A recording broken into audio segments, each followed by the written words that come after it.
welcomes you to the following presentation of the Southeastern Conference. The defending national champs against the #1 team in the country, Tennessee. Alabama, LSU, buckle up and enjoy. Stetson breaks the tackle, goes for the pylon, that's a touchdown! Throws it back line of the end zone, reaching catch, he got the feet in, touchdown! Hooker, deep ball, intercepted! Georgia remains undefeated. Kelly says, we're going for two and the dub. Daniels for the win. It's good! LSU does it! Bama's playoff hopes are over. It is Georgia and everybody else. The Georgia Bulldogs are indeed the clear-cut #1 team in the country. After last week's convincing win over previously top-ranked Tennessee, tonight they take on their fellow Bulldogs from Mississippi State on a chilly night here at Davis-Wade Stadium in Starkville. This is the SEC on ESPN, and welcome everyone to College Football Primetime, presented by Subway. Sean McDonough along with Todd Blackledge, delighted to have you with us. We'll be joined shortly by Molly McGrath. And Todd, it really did feel in some ways last Saturday like a passing of the torch when we talk about the premier college football team in America right now. Georgia, the convincing win, back to #1, defending national champs. Alabama, in all likelihood, out of the picture when it comes to the national title this year. But that whole conversation could change again tonight. It could, but it was a very definitive statement. And Georgia, we've seen all the teams in the top 4. They're the most dominant-looking team on both sides of the ball. And we know the way they've recruited, it's going to be very difficult to knock them off of that perch. And certainly a dangerous game here tonight against a very good Mississippi State team that is 6-3, 5-0 here at home with the cacophony of the cowbells, and nobody in a Georgia uniform has played here. Well, and also, the last time they truly went on the road at Missouri, they struggled. Turned the ball over, weren't sharp. They escaped with a 26-22 win. We'll see how they handle it here tonight. Tremendous atmosphere as usual here in Starkville as Kirby Smart leads the #1 team in the country, the Georgia Bulldogs, onto the field. Reaching catch, touchdown! Oh my goodness, we swallow him whole! Get in what I came for, we don't back down. Doing my thing while the world goes round. Look at where I came from, look at where I'm at now.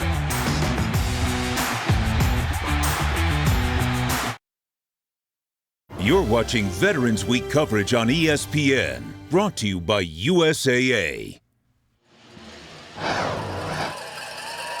And on this Veterans Week and every day of the year, we salute the members of the military, past and present, well represented here among the sellout crowd of more than 60,000 on a 40-degree night in Starkville. And down on the field in this chilly weather, but well dressed for it, here's Molly McGrath. Well, Sean, on Monday morning, Georgia head coach Kirby Smart started his team meetings with a warning, saying everyone is going to tell you how great you are, but don't fall for it. It's only going to hurt you in the long run.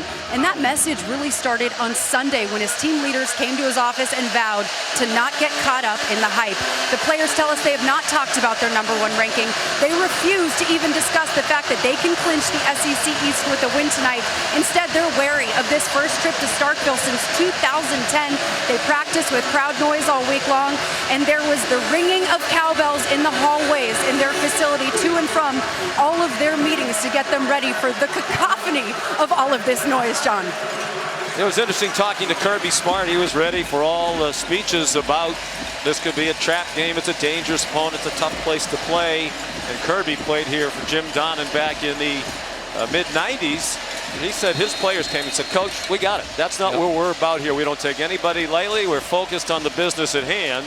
They need to be focused on covering this kickoff. Mississippi State, the best kickoff return team in the country, but no chance for Tulu Griffin, who's the individual leader in kickoff returns this year, and better than 33 per kickoff return. Jack Podlesny kicked it out of the end zone. Interesting, Mississippi State won the toss and elected to receive. They'll get Will Rogers and the Bulldogs offense out there against the terrific Georgia defense. All-time leader in the SEC in completions, Mississippi State. in passing yards and passing touchdowns. Set those two records last week, breaking the marks held by Dak Prescott, now with the Dallas Cowboys.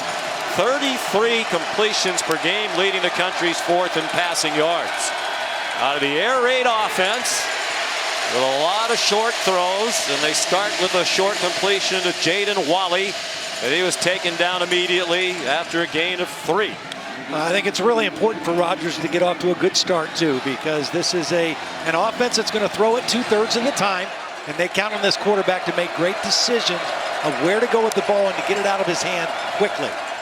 Junior from Brandon, Mississippi, and his pass off the hands of Ra Thomas. He'll spread it around all over the place. Chick-fil-A brings you tonight's impact players. Yeah, Jo'quavious Marks is a running back, but catches the ball a lot. Caleb Ducking, their leading receiver, with touchdowns. Jalen Carter on the defensive line. He's battled injuries all season since the first or second game. Came back last week. He's not quite 100%, but he is an impact player from his inside position. He was huge in the win against Tennessee. Had 2 forced fumbles. Rodgers given some time, now retreating, and throws it away. So it'll be a quick 3 and out intended for Jo'quavious Marks. And Mississippi State will punt. Well, watch Jalen Carter. He's going to spy first, and then he's going to delay rush as soon as the quarterback leaves the pocket. Imagine that. Jalen Carter, a defensive tackle, was used to spy the quarterback on that play and then rushed late and forced the throwaway. Georgia could clinch the SEC East with a win tonight. They would, in fact, clinch it for the 2nd year in a row and the 5th time in 7 years under Kirby Smart if they win. George Georgopoulos, the punter, gets a nice bounce. Very little wind in the stadium. And the punt rolls all the way down to the 27-yard line. Here come the Dogs, led by Stetson Bennett, the 25-year-old, outstanding in their win over Tennessee at Sanford Stadium last week. He threw for 2. He ran for the first touchdown of the game. And Todd Monken, the offensive coordinator, said he really is the man who is making this go. Well, he's very efficient. He's very confident. And their 2 biggest wins, the first game against Oregon and last week against Tennessee, he was clearly at his best. 27th career start. He's 23-3 overall. 20-1 in the last 21. His 20th start in a row.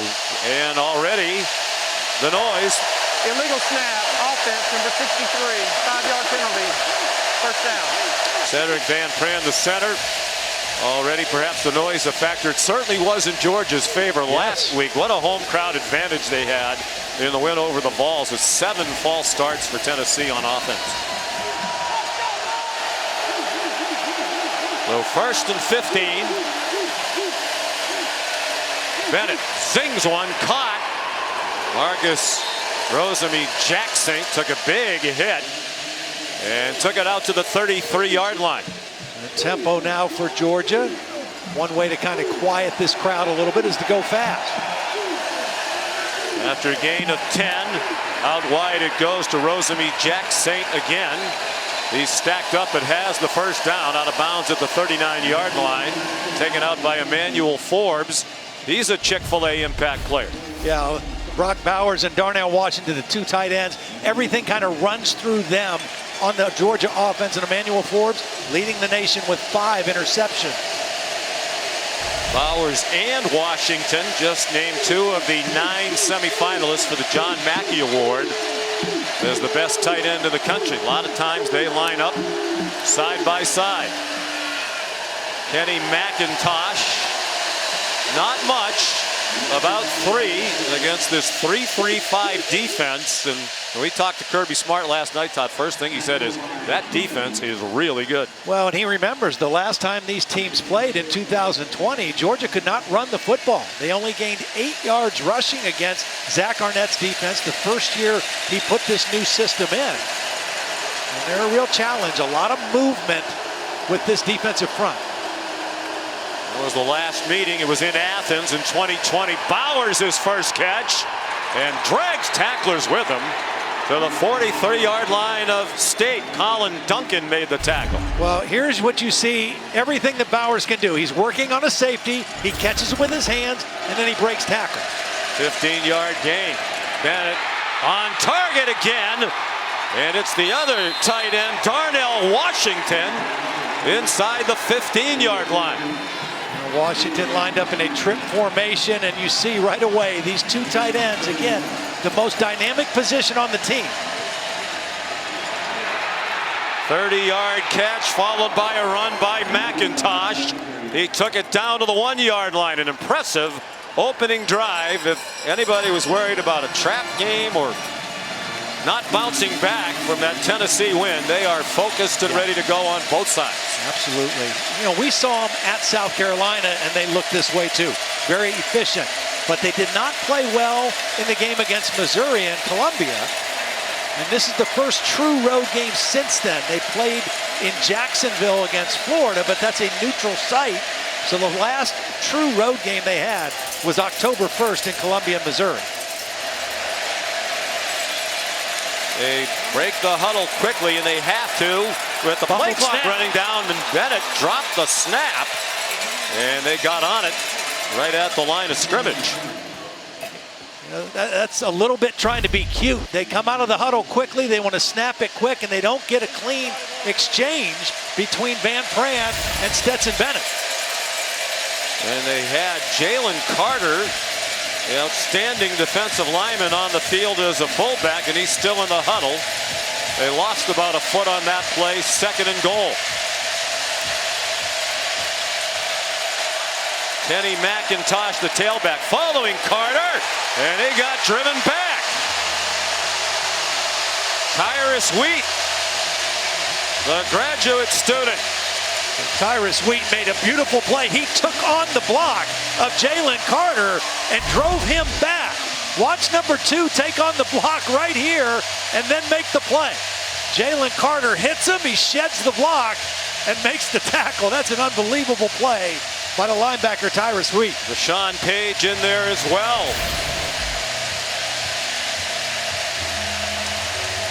It's a veteran defense. Most of these players have been in this system for 3 years. Coordinated by Zach Arnett. Kendall Milton now the tailback. Play fake, wide open. Brock Bowers the touchdown. Yeah, how can you not expect on 3rd down they might look for one of those 2 tight ends? Especially him. Yeah. His 4th touchdown of the season, his 17th.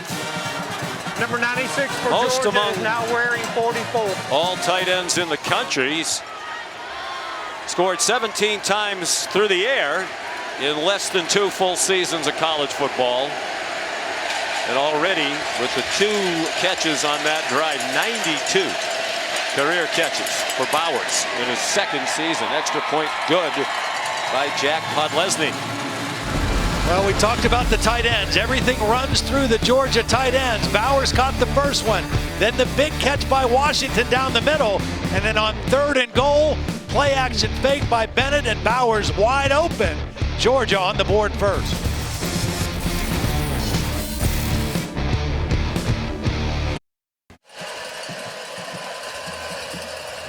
A view from the AT&T 5G Skycam. Todd delighted it's back with us tonight. We couldn't fly it last week in windy Evanston, Illinois, but basically a windless night. Temperature 41 degrees at kickoff here in the Golden Triangle of Northeast Mississippi. And another touchback by Jack Podlesny. And the fighting spirit moment is brought to you by Modelo. Well, Todd Monken, the offensive coordinator, put Jalen Carter in at fullback. They fumbled the snap on 1st down. We're lucky to get the ball back. They kept Carter in on 2nd down. Tried the power run. It got stuffed. On 3rd down, they kept Carter in. And Mississippi State somehow forgot about Brock Bowers, expecting run with that big guy in at fullback. And Georgia got the touchdown.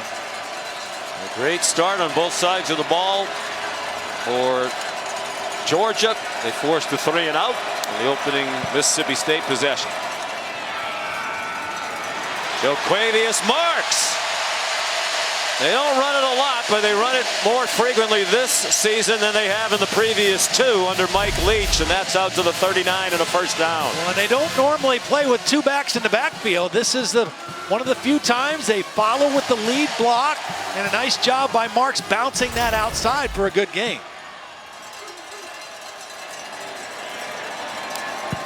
Their first down. Georgia bringing pressure, and they drop to Lou Griffin for a loss of 1. It was Jamon Dumas-Johnson, and here's Matt Berry. Sean McDonough, a pleasure to have you back on our airwaves, All-State Mayhem moment. We're going to go to NC State, Boston College, Emmett Moorhead to Joe Griffin. BC gets their first ranked win since 2014. Wow. BC team that's really struggled to score. Great win for Jeff Hafley and the Eagles. Will make Molly McGrath happy down on our sideline. Here's Marks off right guard to the 43-yard line. Dumas-Johnson the tackle again. He's their leading tackler for the season, the linebacker.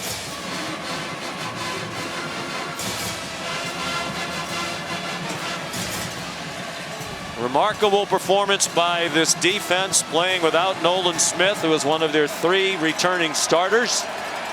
Even with 8 defensive players drafted, 5 in the first round, they're just about exactly the same statistically as they were a year ago. And there's Jalen Carter to stop that play for no gain.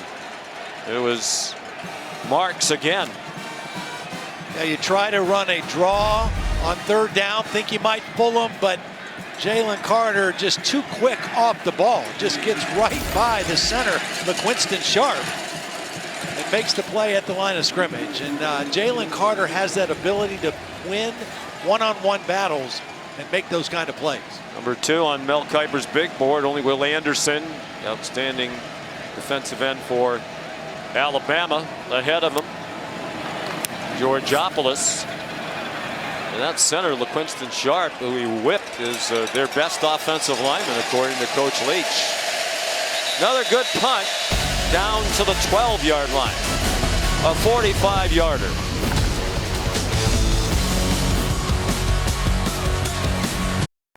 ESPN College Football Primetime is presented by Subway. Try the all-new Subway Series menu, your pick of 12 irresistible subs, and in part by USAA. This Veterans Day, join us in celebrating all those who serve. My name is Sergeant First Class Tamika Wilcox, assigned to the United States Army Marksmanship Unit. And as a soldier in the home of champions, go Dogs! Thank you, Tamika. Heartfelt thank you to all of our active military and veterans for your courage, your commitment to our country. Military Appreciation Night here at Davis Wade Stadium in Starkville. They still have the cowbells clanging, even with the rough start for the home team.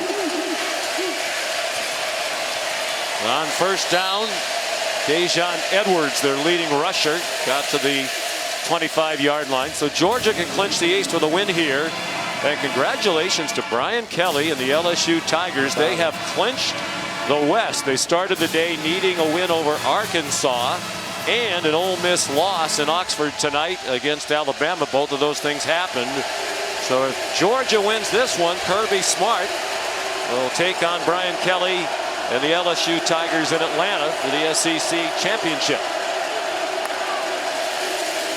Stetson Bennett, high throw, not sure if that was intentional or not, over the head of Brock Bowers. And here comes 3rd down and 6. Sean, after that touchdown, Georgia offensive players were walking off the field ringing invisible cowbells, and O-line coach Stacy Searle said, "We know it's going to be loud, but if you do what you just did, you'll quiet them down." And players are complaining about the noise, saying it's louder than they thought, but it is not killing their confidence, Sean. The first time I've done a football game here, been here for basketball, it is extremely loud.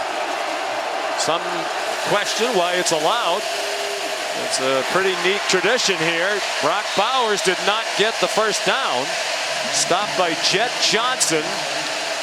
And it's 4th down and 1, and Kirby Smart sends his punter on, Brett Thorson, for just the 23rd time all year. And this is game number 10. Yeah. He had a huge play in that win over Tennessee, a 75-yard punt that rolled out of bounds at the 1. Davion Thomas back for it, standing at his own 35. Thorson's from Melbourne, Australia. Committed in April. He'd never been to the United States. That one's not going to go 75. Thomas breaks a tackle and gets swung down at the 43-yard line by Malachi Starks. Campus Bookmart here on campus. They sell an estimated 200 cowbells a day on a typical home football weekend.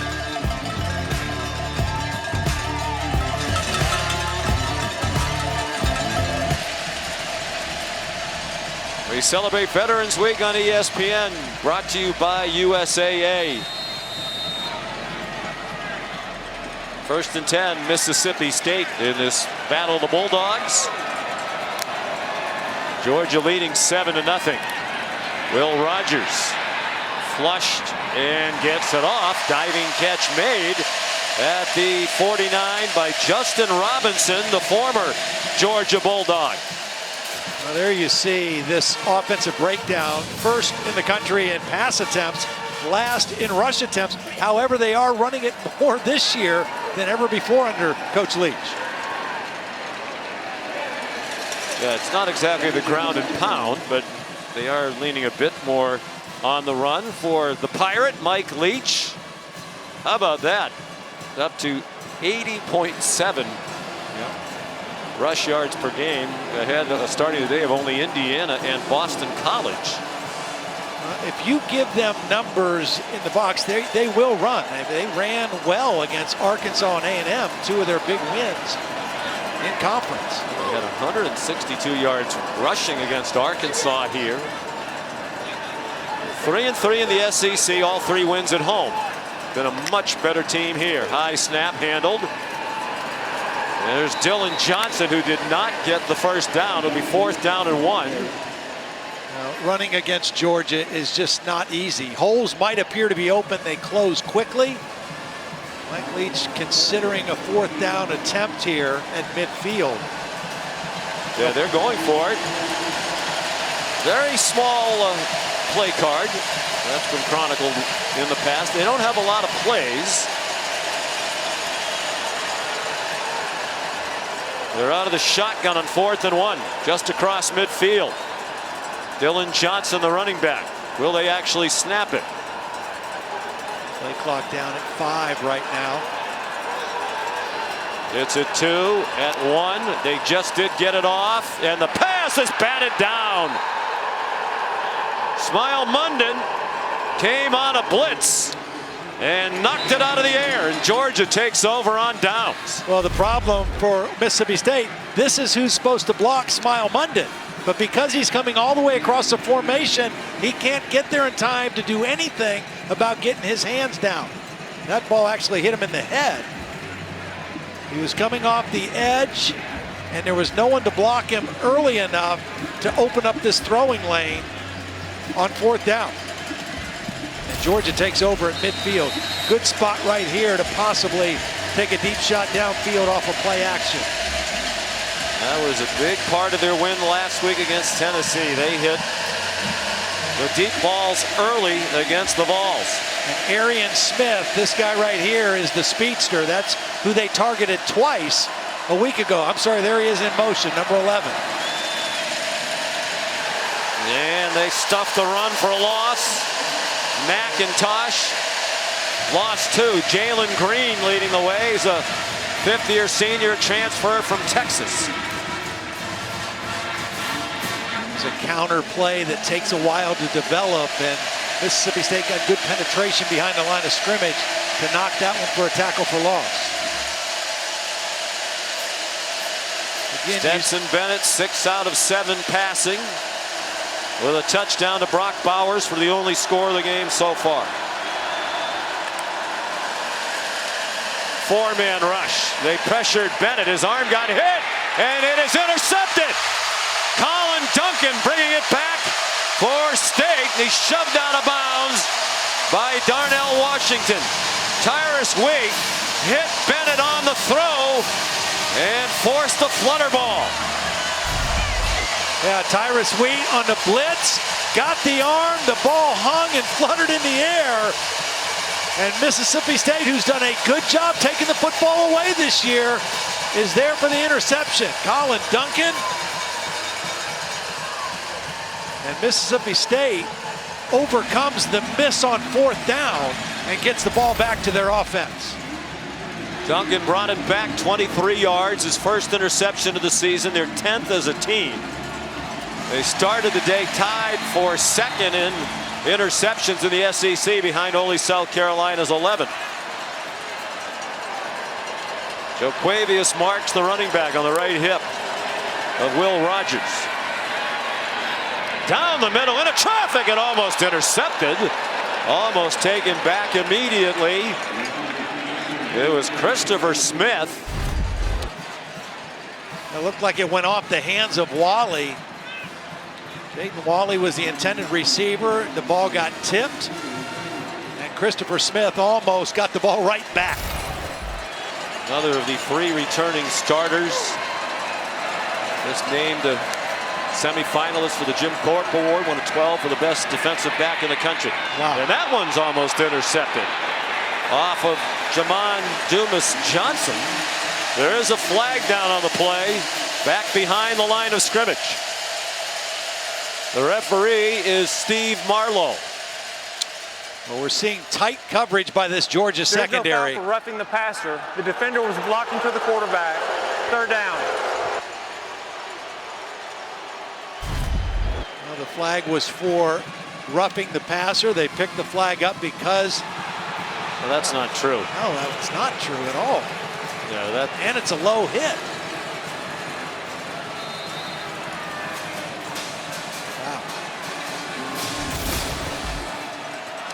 Well, they got it right the first time. And Robert Beal got away with one there. Back in action. He left the game last week against Tennessee. Rogers in full retreat, gets away from Munden and just throws it away. But Georgia catches a big break here, and it'll be a punt. Let's bring in Matt Austin.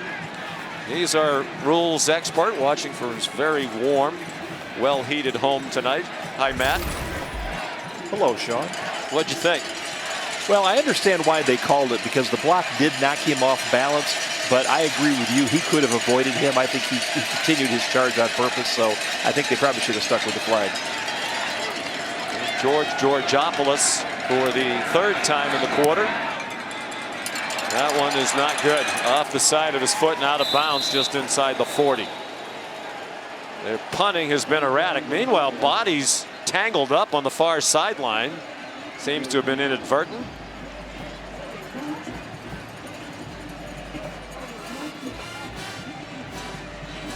Georgia last week with their big win over Tennessee, and it really was some big plays early in the game. Stetson Bennett reads the safety down. Beautiful deep throw. This was one of the explosive plays they had in the first quarter. And then watch this touchdown throw. This ball is thrown perfectly to the back of the end zone, just underneath the crossbar where only his receiver can make the play. And then watch the quick read. He knows his line is blocking right. Unblocked guy changes the arm angle, makes the throw. It was with 12 seconds left in the half. Quickly called timeout. This is a beautiful game last week by Stetson. And he hit the deep ball regularly, particularly early. He throws on the run and threw that one up for grabs. Fortunate that wasn't picked off. Scramble drill. He had 2 receivers there, but Emmanuel Forbes, who is tied for the national lead in interceptions with 5, was also in the vicinity.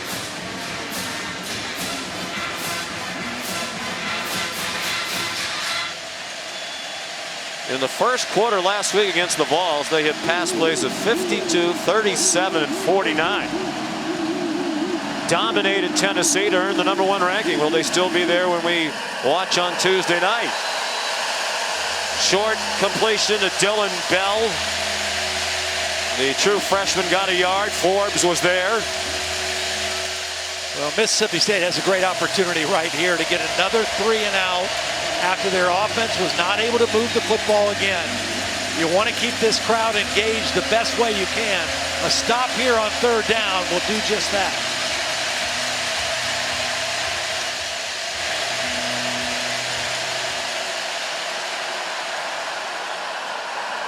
This is a great blitzer right here. Watson, the linebacker.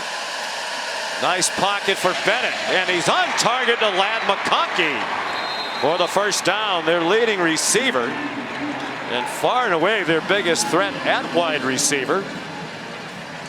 Gain of 15. They go quickly. They're at the 45 of MSU. Kearis Jackson spins forward and gets 4. And there's a flag downfield.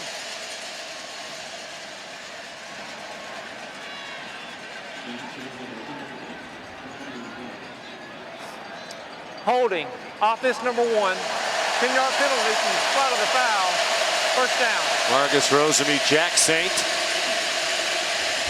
Well, they hit the 3rd down throw, and then they tried to go fast and go the wide receiver screen, and Jacksaint out there blocking for his mate was guilty of the hold.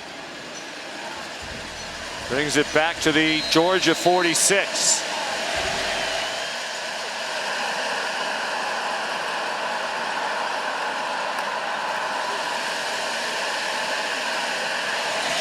Check down to Edwards, and he stepped out of bounds at the 49-yard line. Pick up a 3.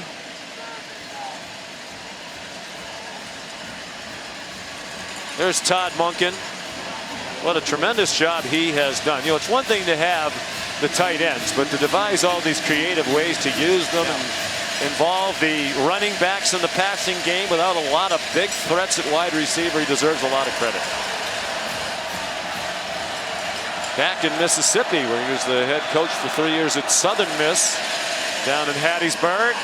Bowers takes off after the catch, and there's a flag down on the tackle. He got to the 40.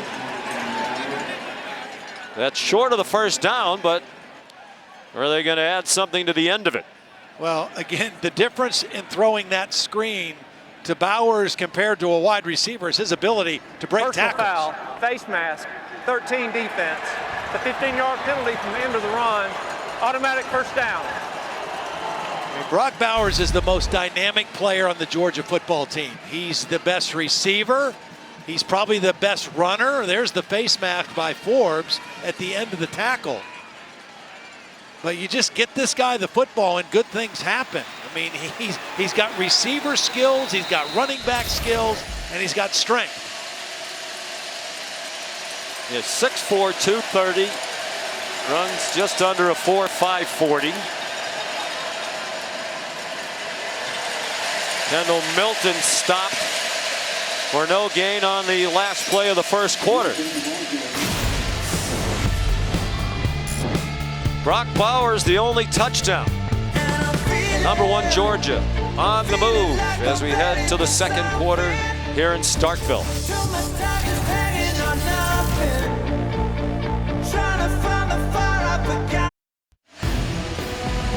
Kick off your Week 10 NFL Sunday, 10 a.m. tomorrow, with the Countdown crew on ESPN and the app. The early breaking stories, injury updates, previews of every game right up to kickoff. Then Monday Night Football on ESPN has the Washington Commanders and the still undefeated Philadelphia Eagles, now 8-0, best start in franchise history. They haven't trailed in the second half of a game this year. And Georgia off to a fast start again. They've outscored their opponents now 95-9 in the first quarter this season, leading 7-0 after one here. Here's Bowers again. And it took a lot for Nathaniel Buki Watson to get him down. Again, the way Todd Monken utilizes these tight ends, they are on the field together a lot. They can be inside, outside, same side. McIntosh, play stopped. Looks to be a little bit short of the line to gain. Mookie Watson in there again. I think Kirby might go for it here. They've got good momentum, moving the football. Remember the last time they tried to go a quick huddle and quarterback sneak, they bobbled the snap down at the goal line on the other end. And they look like they're going to do the sugar huddle again, meaning they're going to come right out and snap the ball quickly. They got to make sure they secure the snap, though. Dejon Edwards, the running back. Will they actually snap it? Yes, they will. Stetson Bennett surges forward, looks to have the first down. Not a big guy, 5'10 and a half, 190 pounds. But a great competitor. When Kirby Smart was talking about him after last week's win, the big win, talked about competitive toughness. Yep. Yeah, I mean, he plays with a chip on his shoulder. I mean, you know, his story's been well documented, but he is the biggest reason why they're here right now. Their offense is at record pace right now, over 500 yards a game. After the play fake, checks it down to Darnell Washington. Good job by Mookie Watson to get him across the boundary. Tough man to tackle at 6'7", 270 pounds.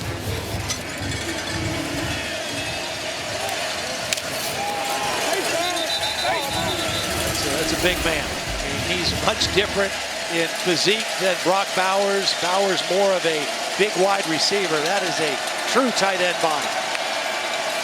2nd and 6. Edwards. It is a salty Mississippi State defense. They say they have the ball. The officials with no call yet. You know what? I think they do. I think Watson ripped the ball out. The runner's progress was stopped at the 10-yard line. Oh my goodness. He did rip the ball out before the runner went to the ground, but they said his progress was stopped. Here's Watson ripping the ball out. He ripped that away. And now they're going quickly. And I think there was movement, and Mike Leach also came running down the sideline. My question, though, to Matt is, if they said it was his forward progress was stopped, is that even reviewable? I don't think it is. Timeout. Mississippi State, the first of the half. All right, Matt, what say you? It's a 30-second timeout. To Todd's question. Yeah, since they announced that the forward progress was called, it is not reviewable. The only time replay could get involved with a change of possession on a forward progress ruling is if the ball came out at first contact. And that did not happen here. As you said, it got ripped out later, so there's nothing replay can do with it. Do you think that's forward progress on that play? My goodness. Well, it's very subjective. Yeah. If you don't call forward progress and then he gains 4 more yards or 5 more yards and gets a first down, then the defense is mad. Yeah. If he starts getting driven back and the ball comes out and you got a fumble, now the offense is mad. So it's a gut call. When you see the runner stood up and start to go backwards, you blow it dead. I think, you know, we've all watched a lot of college football. More often than not, the whistle doesn't sound, at least till the man's on the ground. I mean, you hear it sounding while he's still in the air and having the ball ripped away. Still on his feet. Mike Leach had a long conversation with the officials, but they're not going to review it because, as Todd and Matt pointed out, they can't. Mookie Watson, we looked at his nickname B-O-O-K-I-E. We said, you know, does this have something to do with wagering? He said, no, I am a little Bookie. Yeah. My dad was Big Bookie. Mike Leach still really upset. He's all the way down to the 10-yard line. Well, you got both tight ends on the same side now initially. Here they are over here, Washington and Bowers to the short side of the field. You would think they wouldn't lose track of them this time, but they did. Darnell Washington was open. The pass was behind him, and he couldn't corral it. The reason the pass was behind him is because Stetson Bennett was trying to throw away from the defender. Washington was looking over his inside shoulder, but there was a defender there, and so Bennett tried to throw with a back shoulder, and he just threw it a little too far to the outside. So here's the field goal team. There's Jack Podlesny, the senior who's had a terrific career. Made 83.6% of his field goals, 51 out of 61 in total. And that one is good. And the crowd boos, and I think they have an argument. Not only on that one, but on the picked up flag on the roughing the passer as well. 10-0 Georgia early in the second quarter. Matt Derry back in our college football studio. Good game in the Pacific Northwest tonight. Washington and Oregon. Wayne Talapapa right up the gut. Huskies lead early, 7-3. Oregon has not lost since they were hammered by Georgia in the opener for both teams in Atlanta back on September 3rd. They won 8 in a row. They're in the college football playoff picture. It seems unimaginable given the way it went for them on opening night. Podlesny, a short pop-up kickoff. Simeon Price, they kicked it away from the very dangerous Tulu Griffin. The Georgia defense just continues to shine. Jalen Carter, he's back healthy. He is having an outstanding game so far, spying on the quarterback, rushing late, been a factor in the run game, whipping one-on-one matchups. Again, this is a defense that lost so many guys to the NFL last year, and yet their productivity and their stats defensively are almost identical to what was considered a historic defense a year ago. Last year they gave up 10.8 points per game, or 10.2 points per game. This year it's 10.8. Christopher Smith rallying quickly to the ball to drop Rufus Harvey for a short gain.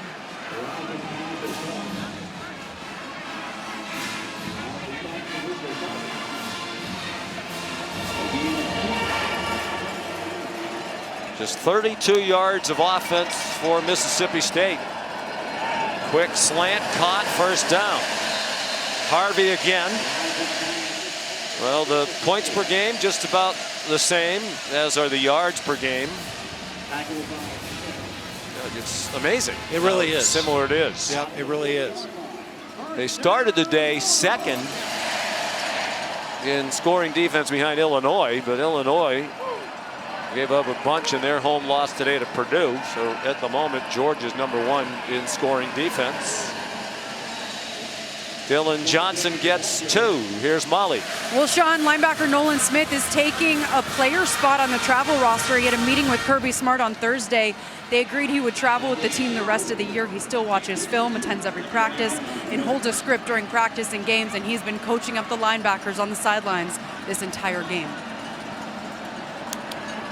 Yeah, it's a big loss, but they have such great depth brought on by the outstanding recruiting over several years now by Kirby Smart and his staff. Tulu Griffin the catch and a first down out at midfield.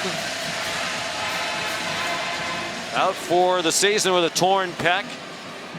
It'll be a first-round pick, almost certainly, and a team leader. Will Rogers starting to get a rhythm. That's Austin Williams playing his 60th career game, the Mississippi State record. Well, Williams had a great block on the play before that secured the first down, and then they go back to him with the catch. Very reliable target for Will Rogers. 79th career catch for a first down. Most among active players. There is going to be a false start here. It took a while for the flag to fly after a lot of pointing from the Georgia Bulldogs. False start. Offense number 66. 5-yard penalty. Second down. Nick Jones. You know, that's just such a hurtful penalty because you've got momentum. You've made some first downs. It's only 5 yards, but it puts you behind the chains against this high-level defensive Georgia. Now it's second down, and you're backed up a little bit.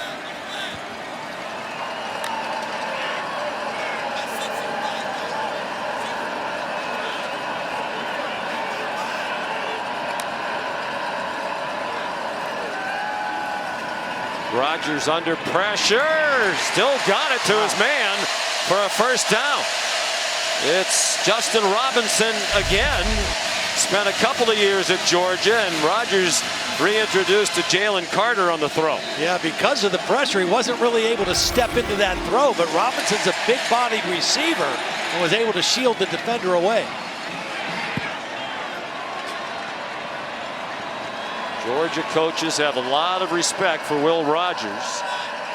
In a big game, in a very hard-fought game. Last time these two teams played 2020 in Athens. 7-point Georgia win. Rufus Harvey to the 27. Matter of fact, Tom, we talked to Kirby Smart last night. He said, to me, if you set the mold for an air raid quarterback, Will Rogers really has everything you're looking for. He's very accurate, which you have to be, and he's great with his eyes. Kirby said he's very difficult to confuse because he knows what he's looking at and where to go with the football. 6 for 6 on the drive. Given time, checks it down. Williams lunged for the first down, didn't get there. Smile Munden, who's had an active first half, made the tackle. Munden is one of those new starters on this Georgia defense, taking over on the inside. Very good player in space. Can run, can cover. And a sophomore from Dallas, Georgia, probably 4-down territory. They had 3rd and short in the first quarter. It became 4th and short, and they didn't get it. They'd like to get it on 3rd down, and they do. Out wide to Tulu Griffin. They have 5 different players who came into tonight with 30 catches or more. Yeah, the whole basis of this offense is we're going to get somebody open. We just have to make sure the quarterback can read it and throw to the open space, and that time perfect timing on the slant. 7 minutes to go in the half. 10-0 Georgia, but the best possession by far for Mississippi State. Dylan Johnson broke a tackle, got away from Zion Logue, and finally got taken down by Christopher Smith. I'm sure that Mike Leach happy to have Dylan Johnson available again tonight. He was their leading rusher coming in, but he got injured against Kentucky, did not play in the loss to Alabama, played sparingly last week, was not 100%, but back out there a lot more tonight. Combination of him and Jo'quavious Marks, pretty good 1-2 punch.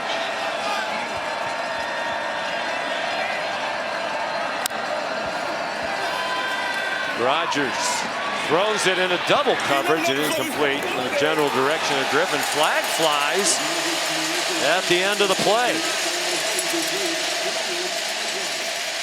I think it's, well, at first the official threw the flag. It seems to be indicating pass interference on both sides. Pass interference, defense number 3, 15-yard penalty, automatic first down. There was double coverage, but Lassiter was underneath the coverage. And watch, he grabs right here as he comes out of his break. Correction. And he didn't need to. The ball will be placed at the spot of the foul with an automatic first down. You know, Lassiter did not need to interfere because he had the safety, Christopher Smith, coming over the top to help. And just kind of instinctively reached out and grabbed him.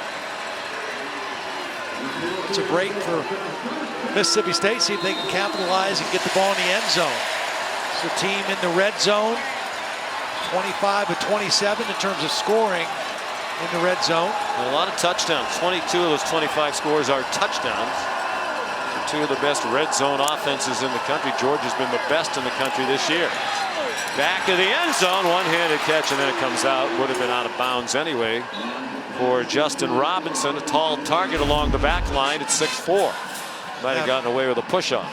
Having a little conversation with Javon Bullard, who was a former teammate. As you mentioned, Robinson came from Georgia.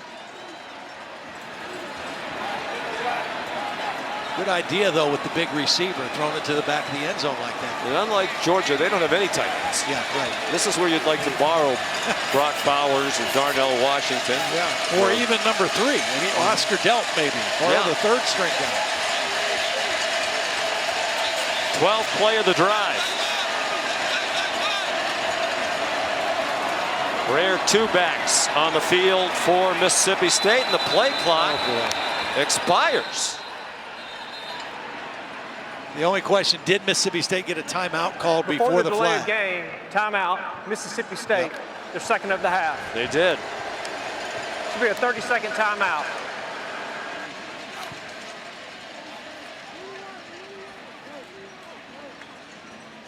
So an entertaining game, as you might expect when the Bulldogs get together. They don't play each other a lot. Right. And I think the Georgia Bulldogs knew what they were in for tonight. It's kind of living up to what they expected. I am particularly impressed, even though it's Mississippi State on the move right now, by the Mississippi State defense. They're aggressive. There's a lot of movement. That, you know, they've got good guys that can cover. Emmanuel Forbes is an outstanding cover guy, and I think they've adapted to that style that Zach Arnett likes to play, an aggressive play caller. You know, Georgia has not played here very often, but Kirby Smart has been here. When he was at Alabama, they came here every other year, so he has a lot of experience with this environment. Len Schumann, the defensive coordinator, was also on that Alabama staff. Still very actively involved in the defense is Kirby Smart. Very active, period. Almost as many plays on this drive as they had the entire game. For the goal line and incomplete. Malachi Starks had the coverage on Rufus Harvey. What a freshman year he's had. Right from the opener against Oregon when he had an interception. He has 2 now, tied for their team lead. The thing that impresses me about him as much as anything on film is how well he tackles. Take a look at the red zone. Georgia's defense, best in the country at keeping people out of the end zone. Mississippi State second best on offense. A touchdown percentage high because Mike Leach doesn't like to kick field goals. See if he does if they get stopped here. They try to sneak in the run. It gained 3 yards, but not enough. Joquavius Marks stood up at the 2. Similar running play that they won the game last week in overtime against Auburn. What would you do here? And he's obviously pondering this decision. See, I would like to get points. Because your defense held them to a field goal the last time, if you kick a field goal, it's still a 1-possession game. Looked like it pained him to send the field goal unit out. You got to pay off this drive with points. Your defense is playing hard. It's a 1-possession game if you convert here. Massimo Biscardi. Essentially an extra point. The play clock is running out again, and they stop it. So it'll become a 26-yard attempt. Delay of game, offense, 5-yard penalty, 4th down. That's as much on Mike Leach and his hesitancy of whether he wanted to go for it or not. Yep. They weren't able to get out there and get the operation done quickly enough. The kicking has been a little up and down. He's used 2 kickers. He's not afraid to make some moves. But Biscardi had a big kick last week. He kicked a 44-yarder with 29 seconds to go to force overtime against Auburn. They blew a 21-point lead in that game. And he actually had to make it 3 times because twice Cadillac Williams used timeouts right on the snap. And on those 2 and on the one that counted, he made all 3 of them. And he's right down the middle. From 25 officially. When we come back, Todd will have his taste of the town. You got enough food? Brought to you by DoorDash.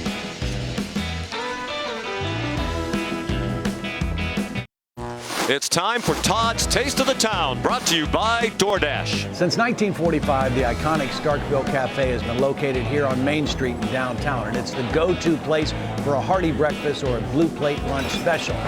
For the last 15 years, it's been owned by John Peoples, who carved a reputation in competition barbecue. So today, I'm going with an omelet with the house smoked pulled pork, cheese, and comeback sauce, some loaded hash browns with meats, cheeses, peppers, and onions, and their homemade waffle with their world-famous duck butter syrup. It's dogs versus dogs tonight in Starkville, and it's time for the big dog to eat now. Dogs and the dogs. I'm with my dog. We'll be barking all night long. Barking all here. night. Did you get enough? Did you eat all that? I get asked more often than not. Bit of that. I was on a radio show in Atlanta earlier this week, and they asked me, does Todd actually eat all that food? I ate all of that. I absolutely did. It was good. Then Raymond kicks off. It'll be a touchback. The waffle and the homemade duck butter syrup, which that's what this is. It was a secret recipe. You can see there's no ingredients anywhere on it, and it doesn't look like syrup. I mean, it looks more like. What is it?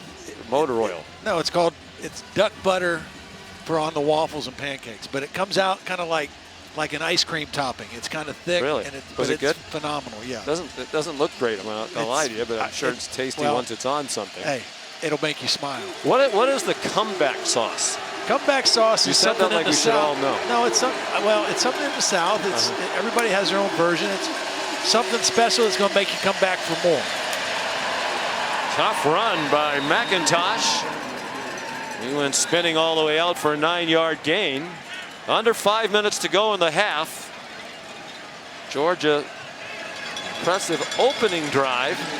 Marched right down the field and scored on a touchdown pass. Bennett to Bowers. Just 3 points since. Ladd McConkey gets the first down. Molly? Well, Sean, Georgia quarterback Stetson Bennett spent a lot of time stretching and testing the mobility of his right arm on the sideline. He used a massage gun, had athletic training staff massage his forearm, and showed some visible discomfort. So his right arm is definitely bothering him, something to keep an eye on. Yeah, that hit from Tyus Wheat, I mean, you're throwing, your arm's going in full motion. That's painful. 14 out of 18 for 117. A touchdown and the interception. And he can do this as well. Slides down. They'll mark him down where he started the slide, back near the 43-yard line. Last week when this Mississippi State defense played Auburn, here's the hit on the arm of Stetson Bennett, Tyus Wheat. Last week, the quarterback runs by Auburn really caused a problem. Robbie Ashford ran for over 108 yards and 2 touchdowns. Not much of a passing threat, but the quarterback run was a problem. It was a big problem, as you said. A lot of pirouettes, and then he threw it away. He actually had Ladd McConkey breaking open in the middle of the field. He didn't leave the tackle box, and there was no receiver of his in that area. This could be intentional grounding. I don't think he left the tackle box and threw it away. I mean, there's a shallow receiver. The quarterback was outside the tackle box. Okay. So I think he was outside. There was a short receiver in the area. There was no deep receiver. Mike Leach wanting an explanation as well.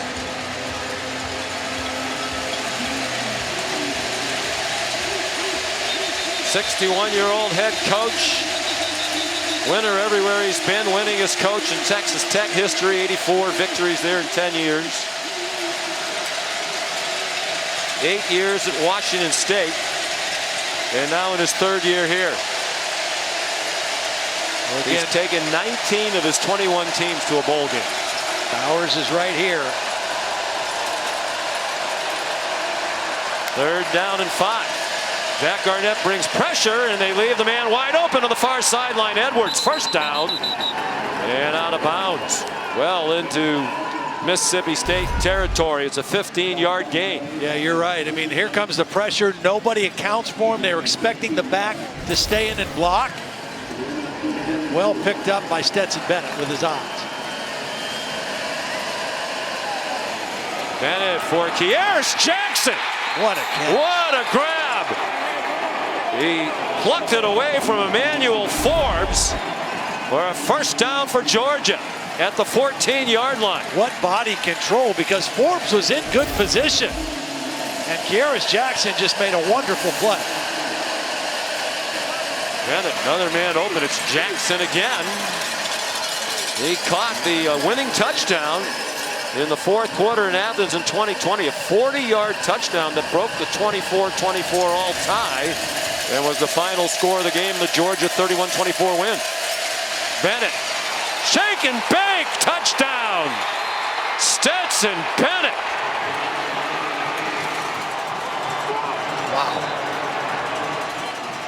Colin Duncan. Where is your athletic supporter, my man? Watch this move by Stetson Bennett. 96 for Georgia is wearing 44. Wow. He had a 13-yard touchdown on 3rd down last week to start the scoring against Tennessee, and shows you again what he can do with his legs. That you don't coach that. No. You just take advantage of it if you're Todd Monken. Rushing touchdown and a passing touchdown. He's made that a staple. Last week, 2 passing touchdowns and that rushing touchdown to get the win started. 5th time this season he's had at least one of each.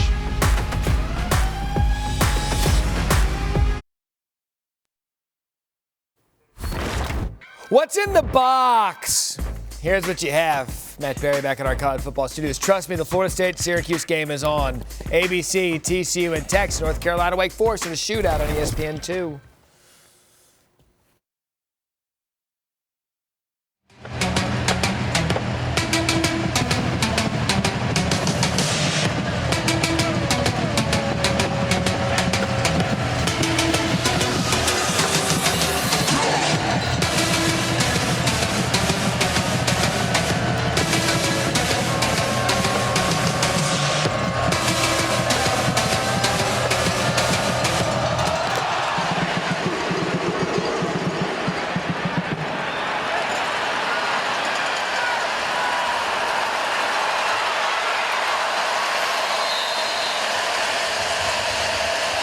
Number 5, Tulu Griffin on the return.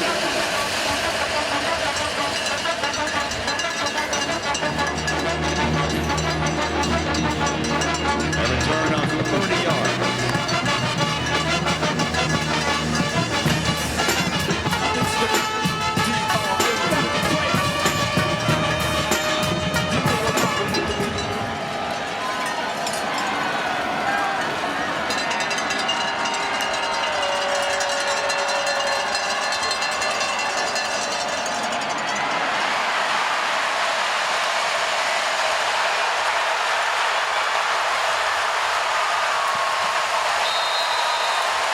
Rogers' pass is caught by Jaden Walley. A gain of 47 yards down to the Georgia 20-yard line, where it's 1st down, Bulldogs.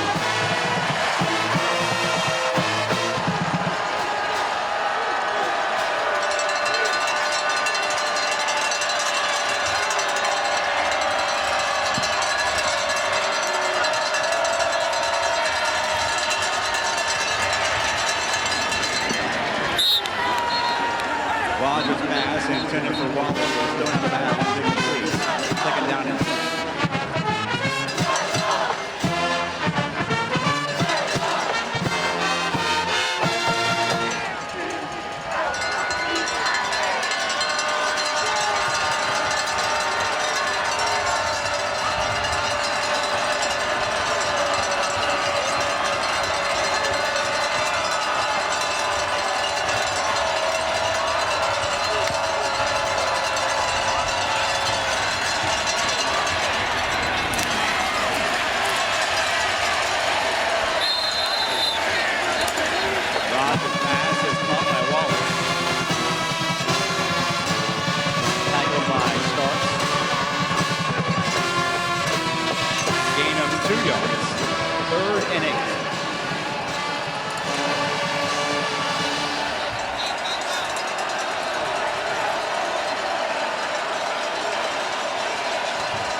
Rogers' pass intended.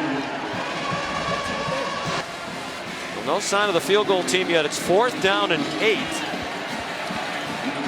When we talked to Glenn Schumann, he said that Mike Leach is going to go for the field goal now, but he said in the games that they've lost, where they've struggled is in critical downs, 3rd down and 4th down.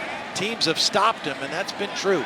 In their 6 wins, they were very effective on 3rd and 4th down, and not so much in the games they lost, the 3 games they lost to LSU, Kentucky, and Alabama. Massimo Biscardi, transfer from Coastal Carolina. It's good from 36. You're watching College Football Primetime on ESPN, presented by Subway.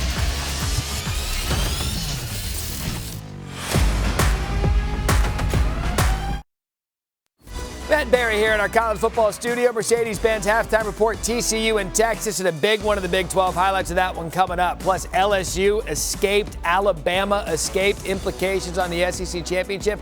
Plus, we have a catch of the year. We won't tell you who, what, when, where, and why until you join us at halftime. Dan Mullen, Joey Galloway join me coming up next. That's a great tease, Matt. It'll keep us tuned in for sure. Taco Bell Live Más student section. Student sections across the country competing to be the Live Más student section of the year all season long. Military Appreciation Day. Here at Davis Wade Stadium, here's Kearis Jackson.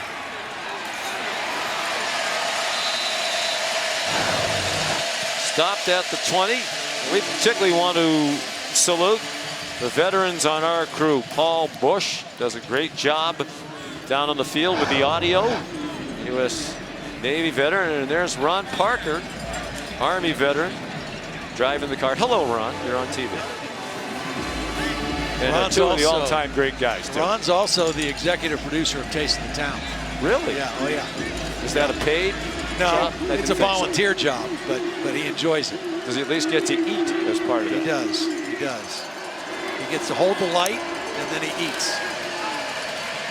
42 seconds to go. Georgia throwing a pass on first down. They do have all 3 timeouts left. It's Ladd McConkey to the 27. They will go quickly with a half minute to go.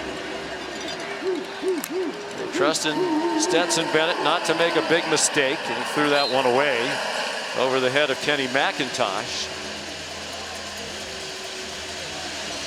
The touchdown pass tonight, 51st of his career. Now tied with Matthew Stafford for 5th in school history.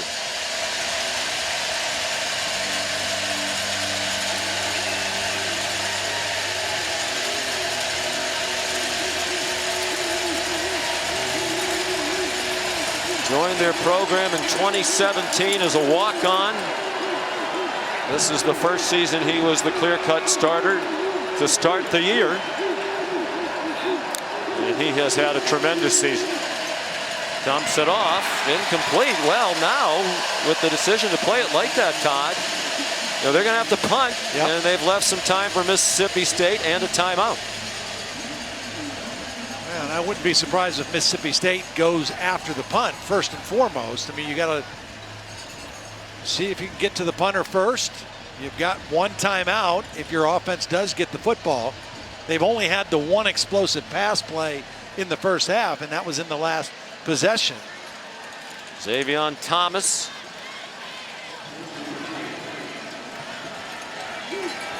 Back for the Brett Thorson punt. Short. Xavion Thomas. Xavion Thomas! Touchdown, Mississippi State!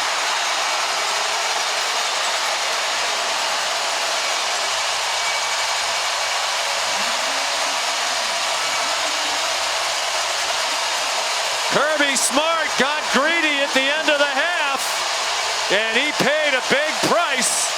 Well aware that Mississippi State has some of the best special teams in the country. Well, Keely Ringo missed a tackle. He was the first guy down there and missed a tackle. The punt was short and it was low, and credit Thomas for picking it up on the bounce and not just playing it safe and moving away from it. 63 yards. And now timeout, Mississippi State, their 3rd and 5. Mike Leach, timeout. You wonder if he's thinking about going for 2 here. Xavion Thomas true freshman from Woodmere, Louisiana. Well, you see the missed tackle and a great block by Marcus Banks, number 1, on Erickson. And then he got to the sideline. There's the missed tackle. Here's the block.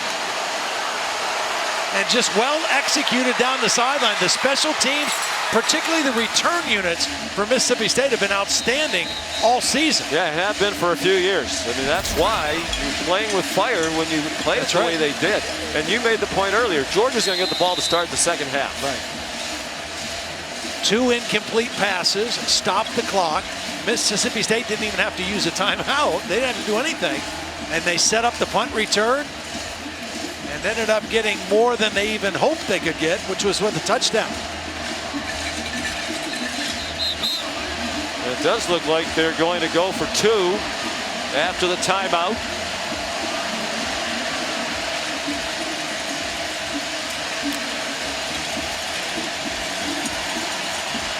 What a momentum shift going into the locker room. Whether they convert this or not, that changed the complexion of the game dramatically.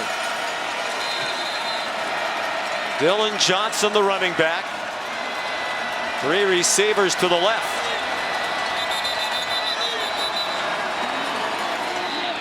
And now Georgia. Timeout, Georgia. Use the timeout. Kirby all the way down inside the 10-yard line to call it. That's just like basketball when you line up for an out-of-bounds play. You know, you want to see what the offense, the formation they're lined up in. Now you want to change your defensive call. You got to wonder if Mississippi State has any kind of a quarterback run in their arsenal here. Georgia got the ball with 3 timeouts, about 45 seconds left in the half. They got a completion on first down, but it was short of the first, not 10 yards. Then they went incomplete on second down and short, and incomplete on third down. And that led to this punt return by Xavion Thomas, perfectly executed down the Mississippi State sidelines. A low punt, fielded on the bounce, and Mississippi State turns the game around. They do change the formation. 2 receivers to each side and very wide. 2 of them outside the numbers. Quick slant, low throw, incomplete, intended for Griffin. I think some of the fans at the other end thought it was caught. They started to ring the cowbells, but it was not. Working on Lassiter. I mean, that's a good play by Lassiter, and that's a good spot for the football. Low and away from the defender. You hope your guy has some toughness and can go down and make that catch, because that's where you have to put it as the quarterback. Well, as they come back to the sideline, no chairs to sit in. If you watched the game against Auburn last week, Mike Leach didn't like the play of the wide receivers, and in particular felt like they were enjoying sitting on the sideline in chairs, talking to each other more than they were enjoying playing in the game. So in the middle of the game, he walked back behind the bench for Mississippi State, folded up all the chairs that the receivers used, and he has kept them folded tonight. There's a stool, though. Somebody able to commandeer a stool. They said they didn't like the club. He said it was like they were enjoying being in a club over there on the sideline and hanging out, rather than playing in the game. Little squib kick. And there is still 1 second on the clock. And now the last second comes off the clock after a moment's hesitation.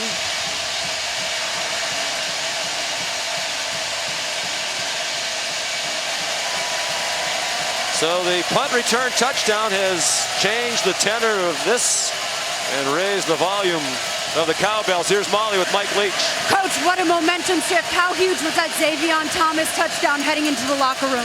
That's big. I mean, every play's important in a game like this. So, yeah. You've been speaking to the officials all night. What's your reaction to some of those calls in the first half? What's your reaction? You're watching the same game I am. I think you ought to comment on it Positive or negatively, whatever's running through your mind. Okay, thank you, Coach. Sean, I'll let Vintage Mike Leach. I think that answer is an indication of how he feels. You just wanted Molly to confirm it. I do think he has a point. 17-12 Georgia at the half. Let's send you to the studio for the Mercedes-Benz halftime report. Sean McDonough. You're watching Veterans Week coverage on ESPN, brought to you by USAA. This is the SEC on ESPN. Davis Wade Stadium in Starkville, Mississippi. College football primetime presented by Subway. Number 1 Georgia leading Mississippi State 17-12. As we head to the second half, the game changed to the final minute of the half on the 63-yard punt return touchdown by Xavier Thomas. Yeah, I mean, Georgia was looking at worst case scenario going into the locker room up 17-6, going to get the ball to start the third quarter, but that punt return changed everything. And it's a one-possession game now with 30 minutes to play.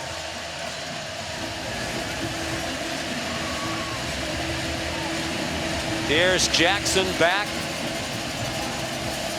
for the kickoff from Ben Raven, Stetson Bennett, and the Bulldogs offense will get the ball first.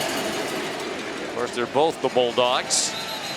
There are 14 Bulldogs in FBS and FCS football, and these two are putting on a very nice show for us here tonight. Both defenses are playing really, really well. I mean, the offenses have had no difficulty moving the ball, sustaining drives, and so now we'll get to see Mississippi State's defense again against Stetson Bennett. They picked them off once, and they've done a good job on third down. I mean, they've really done a good job being able to get off the field there in the first half against this Georgia offense.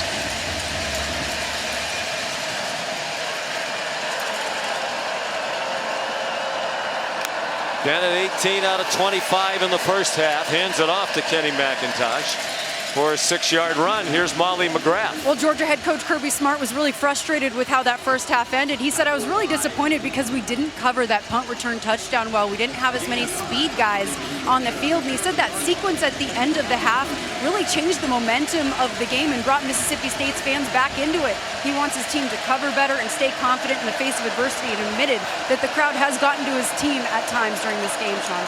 They marched right down the field on the opening drive, haven't been as impressive. Here comes Ladd McConkey. He's got Ladd great McConkey. Speed. He may go. Ladd McConkey. Touchdown, Georgia. 70 yards.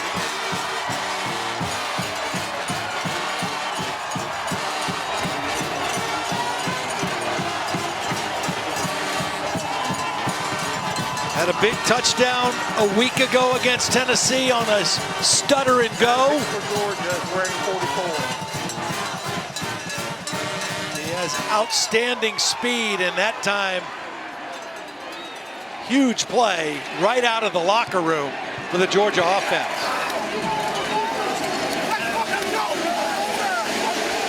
A 70-yard run for McConkey.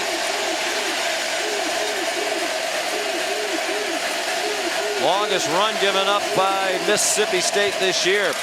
And Jack Podlesny added the extra point. Well, McConkey gets the touchdown, but watch Darnell Washington get out on the perimeter and get the key block to seal the edge for McConkey. The big man out there secures the corner. McConkey cuts inside, and then it's just speed after that. Ladd McConkey, the leading receiver coming into the game. Number 8 for Georgia is now wearing 26. Couple big plays last week, and as we take a look from the Progressive Pylon Cam, a big play to start the third quarter for this Georgia football team.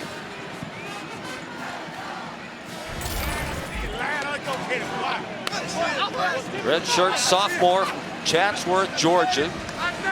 By far their biggest playmaker, the wide receiver position. They played most of the year without A.D. Mitchell, who of course caught the go-ahead touchdown pass in the national championship game in the fourth quarter against Alabama. They have some young receivers who they think will become more of a factor as they go. So if Mississippi State had momentum on the punt return, it didn't last very long. Tulu Griffin won't be able to return that kickoff.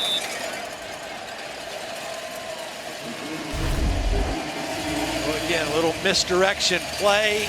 They have not had a lot of success running the football. Before that play, only 27 yards rushing. But right out of the gate to start the third quarter, get it into the hands of a playmaker. Ladd McConkey picks up a big block by his tight end on the perimeter and turns it into a long touchdown. Not highly recruited. Certainly not as big time a recruit as most of these Georgia Bulldogs. Big play to start the second half. The lead to 12. Will Rogers. A lot of room. Caleb Ducking ducks down at the 38-yard line, a gain of 14 on the first play of the second half for Mississippi State. Well, that was about as free of a release and open space that these Mississippi State receivers have had all game. I don't know if it was a breakdown in coverage or what. There was a lot of room there on that first pass. Rogers, after a slow start tonight, has picked it up. Swing pass, Dylan Johnson upended.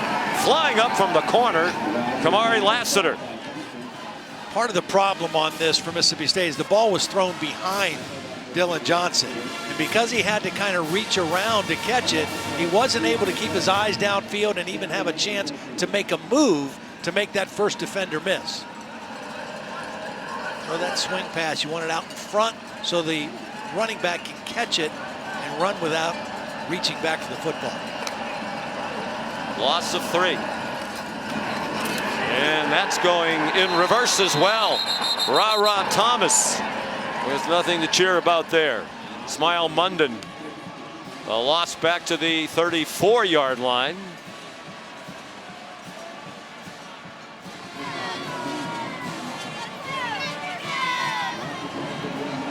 A good first play of the possession, and then back-to-back plays going backwards for Glenn Schumann's defense.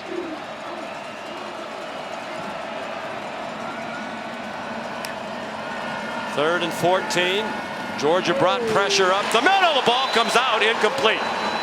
It was knocked away from Austin Williams by Christopher Smith. Yeah, it's a good throw and just perfect timing by Christopher Smith. Ooh. As Williams is trying to turn up field with the football. Christopher Smith gets him before that foot even gets down, I think. Yeah, it was very close to being a catch. Matt Austin says it was not. He was not able to complete a football move. I mean, he had the football and he was trying to get that foot down and turn up field right when the hit happened. George Georgopoulos on to punt. Low, end over end.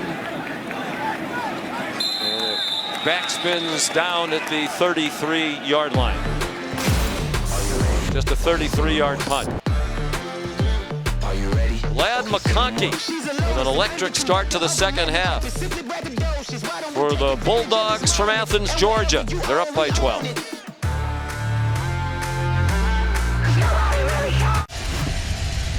This is the SEC on ESPN. Georgia trying to wrap up the SEC East tonight.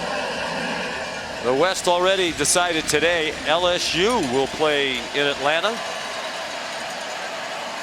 It'll be against Georgia if the Bulldogs go on to win this one. On first down, Kenny McIntosh taken down by Tyrus Wheat.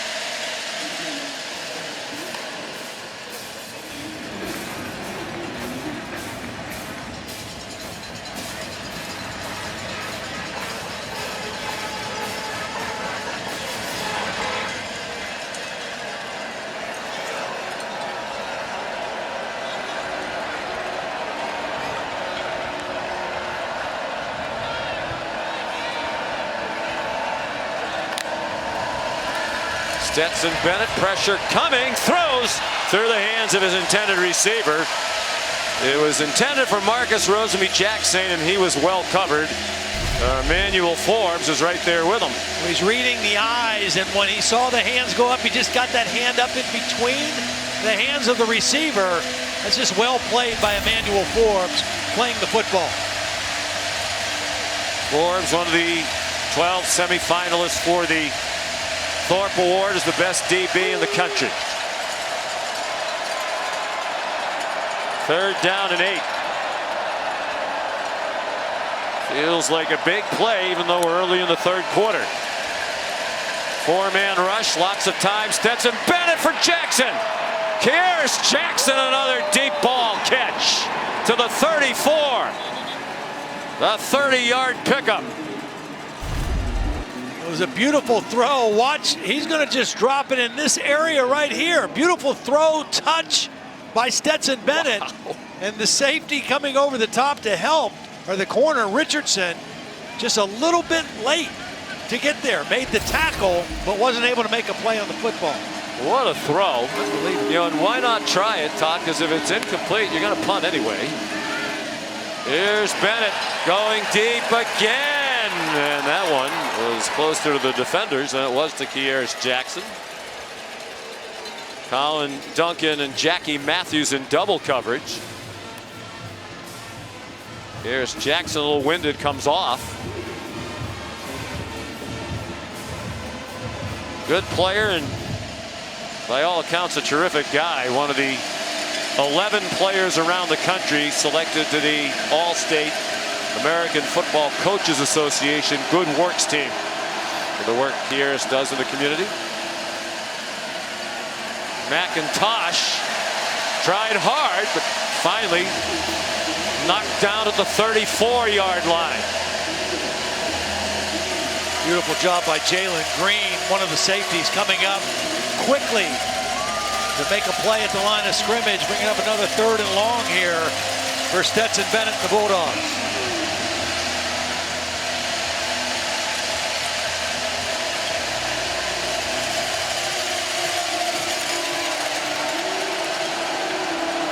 Bowers has not been targeted yet in the 2nd half. There he is right there in the slot. Had 5 catches, 6 targets in the 1st half. He had a touchdown. They bring pressure. They got in Bennett's face.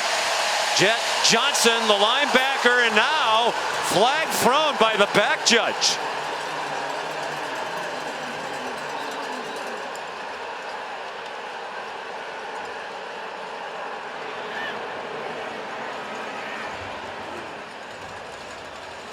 Pass interference, defense number 13. Penalty comes with an automatic 1st down. It was Forbes working against McConkey, and that's where Stetson Bennett was going with the football.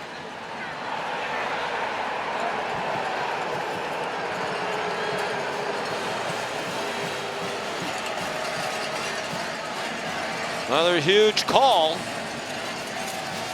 They were in the fringe of field goal range. Now they're in the red zone, where they've scored on all but one trip this season. McIntosh stopped after a gain of 3.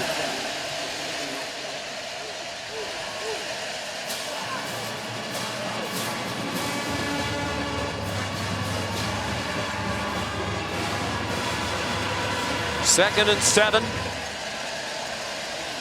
Georgia.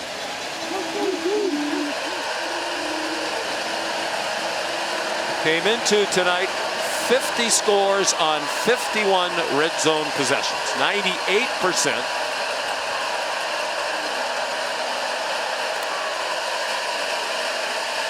Bennett zings one to the goal line. Touchdown, Ladd McConkey.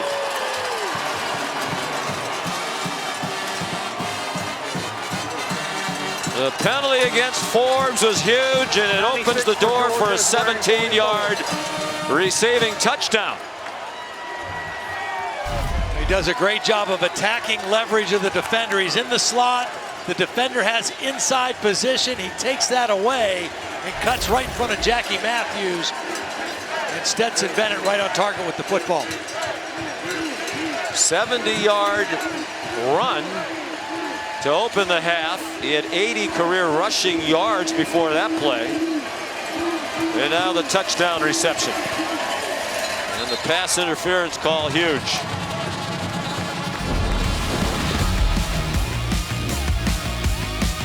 Ladd McConkey. Not heavily recruited, but he's a talented lad.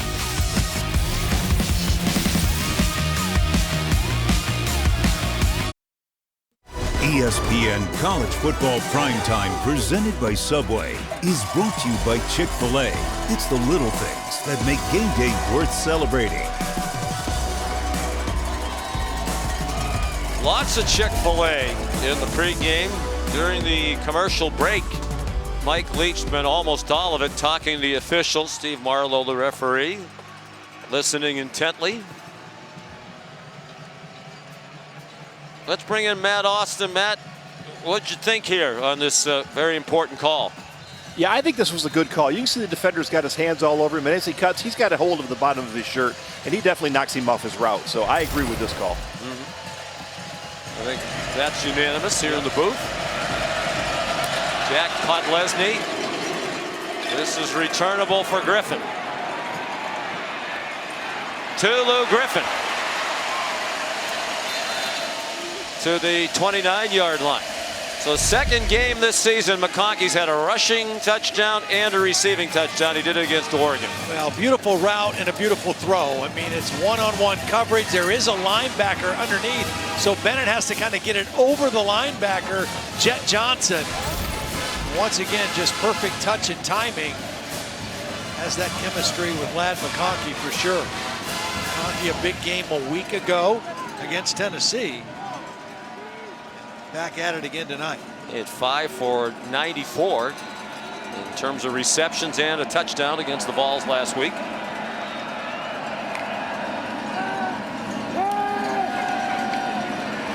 Will Rogers.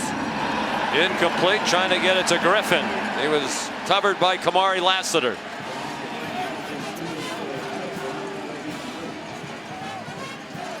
Only 148 total yards for Mississippi State in the ball game. Coming in averaging over 400, but again, this Georgia defense just, they are just stifling. I mean, they've been this way all season. What you do best, they take away. They have struggled on offense against some of the best defenses in the conference. They had 225 at Kentucky, total offense, 293 at Alabama. And as you said, now up to 150 with that short game.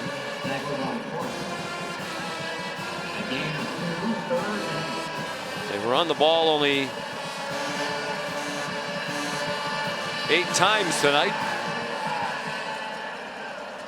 for 27 yards. Actually, we can make it 9 for 29 after that last play got 2. See, the problem with their inability to run is Georgia lines up with 2 safeties, all right? So that is to play pass defense. So the numbers should say you should be able to run, but it's hard to run against Georgia's 5. Extra rushers and the pass incomplete, and there's a flag as Jaden Wally was being held by Javon Bullard. Georgia, very similar to Alabama. Pass interference. Defense number 22. It's a spot foul with an automatic first down. Georgia, very similar to Alabama. Of course, Kirby Smart, who was a defensive back coach and coordinator for Nick Saban in Alabama. They're very handsy in their coverage, very physical. They put their hands on you, and they just believe you're not going to call it every play. They're going to be physical all the time. Which was partially my thought on the penalty against Forbes. As Matt said, it was a penalty, but if that's going to be the standard, then it could probably be applied more often. There's Jo'quavious Marks, knocked down after a 4-yard gain by Javon Bullard, who's limping a bit. But he is a tough physical player and had a couple of plays, a couple of sacks at the end of that Tennessee game to punctuate the win.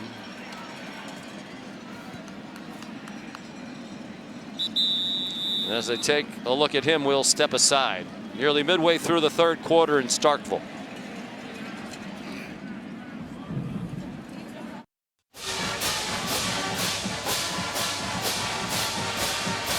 Von Bullard limped off.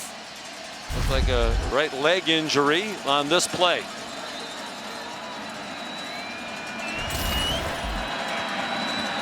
Into the 10, he's come back out. He does have his helmet, Molly McGrath tells us, from the sideline. On 2nd and 6, Will Rogers throws it away. He was pressured by Tyron Ingram Dawkins. Been a lot of throwaways for Will Rogers tonight. You know, a lot of times he's had to leave the pocket. It's a good decision to throw it away, but now you're facing 3rd down against this Georgia defense, and that's one of the things they've done best all year when they get you to 3rd down. Will Rogers never met a sack he liked, so he's going to throw it away.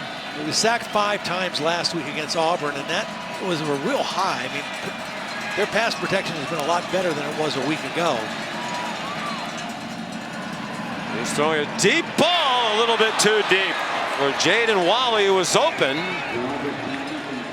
And Will Rogers knows he missed a big opportunity there.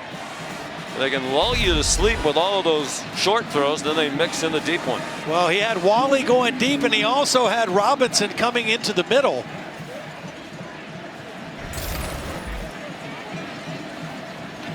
Had a choice of either one, it would have picked up the 1st down on a big play.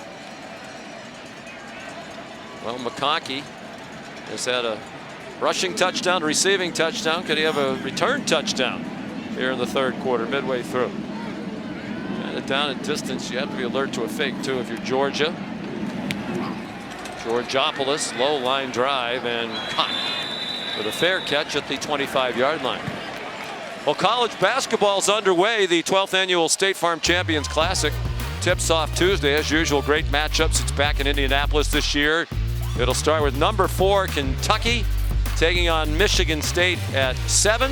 Then the exclusive reveal of the next college football playoff top 25 rankings with Reese and the guys and Boo Corrigan, the committee chairman, and then Duke and Kansas. What a great night that'll be right here on ESPN Tuesday night. Reese Davis said earlier today on game day they'll talk fast, so they get right to that second game of the doubleheader on time. Branson Robinson is in a running back. Bennett, design run, goes down for no gain.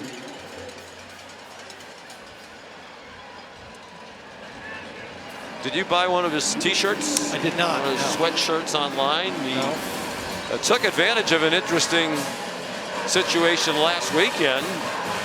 Got involved from an NIL perspective. You probably heard, Georgia fans certainly did, that the days leading up to the Tennessee game, Stetson Bennett's phone number got out there. Nothing doing for Branson Robinson. He apparently was bombarded by phone calls and text messages. When he scored the touchdown, you saw him make the gesture. It's in that picture. Well, they have started selling t-shirts and sweatshirts now online that say, "Call me." Here's the play. It was the first touchdown of the game. As usual, tremendous effort for 13-yard diving for the pylon. And he did the call me gesture. And a marketing and money-making opportunity was born. Yes. They look like pretty good-looking sweatshirts, too. He has it batted down, and is it intercepted? Looks like it is. No signal yet. And here it is, another interception, second of the night for the MSU defense. Rolling on the field is an interception by the defense. First down. I think it was intercepted right at the line of scrimmage. Tyrus Wheat just reached up with one hand, and I think he just pulled it off the body of the center, Cedric Van Pram. He wasn't going to get there for the sack. He bats it down. It's in between he and the center, and he just kind of grabs the football. The center had no idea where the football was. He's just pass protecting.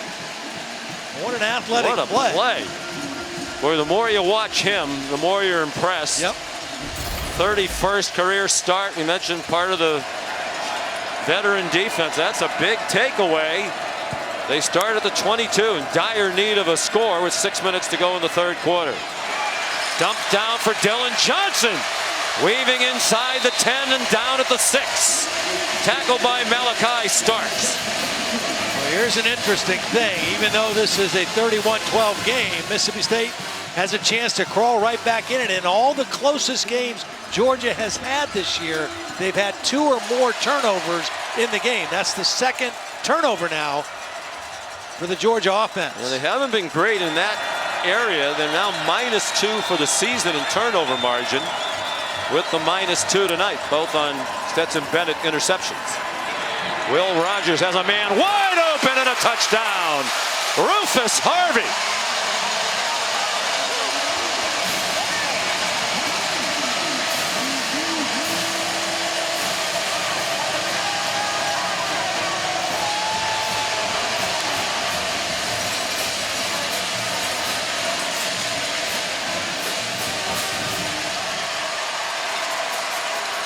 Third touchdown of the season for Harvey from right here in Starkville, Mississippi, Starkville High School.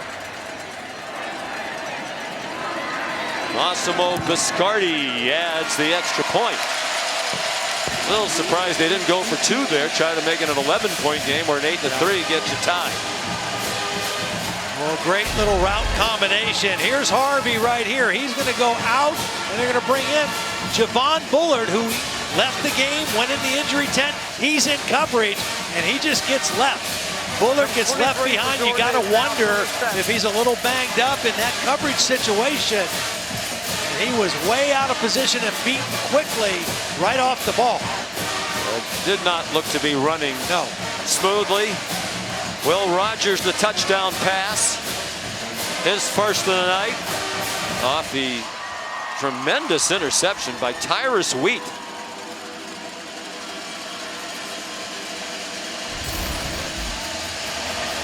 Very David Pollock-esque. I remember calling a game when he made a crazy one-handed interception like that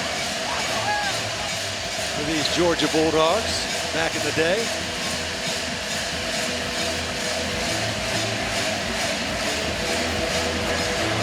Ben Rabin kicks off.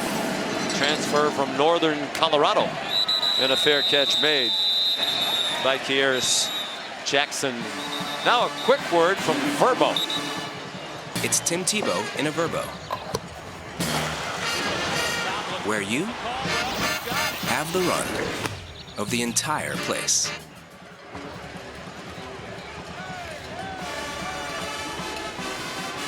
Just about a 2-to-1 edge in total yards for Georgia. Big advantage, as you might expect, in rushing yards. Stetson Bennett, 2 interceptions. Will Rogers, the touchdown pass. Mississippi State back in the game. Off the fake. Stetson Bennett almost intercepted again. McConkey, the intended receiver, and Jackie Matthews had the inside position. And Stetson Bennett got greedy on this one because he had his big tight end for an easy completion. If he just throws it to Washington coming out here, he's got an easy completion. But he gets a little greedy. He wants to go downfield. And he throws it into coverage, and he's very lucky that one didn't get picked off. Well, one of the few criticisms that coaches have, every now and then he tries to do a little too much. McIntosh slicing for an 8-yard gain. Jordan Davis made the tackle.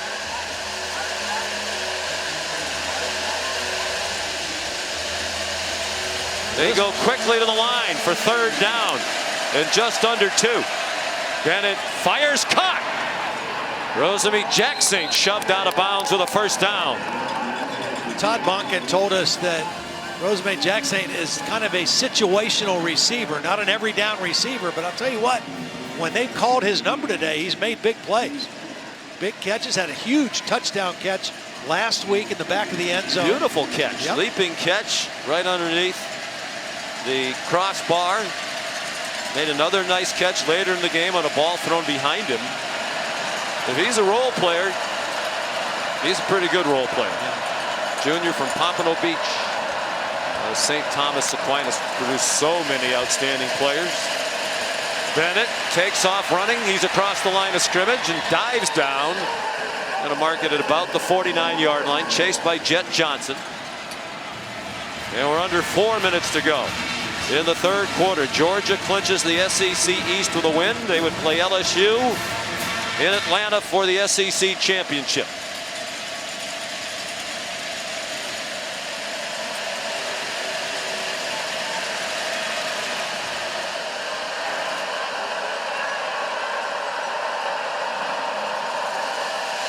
On 2nd and 6, there's the tight end wide open in the flat, Darnell Washington.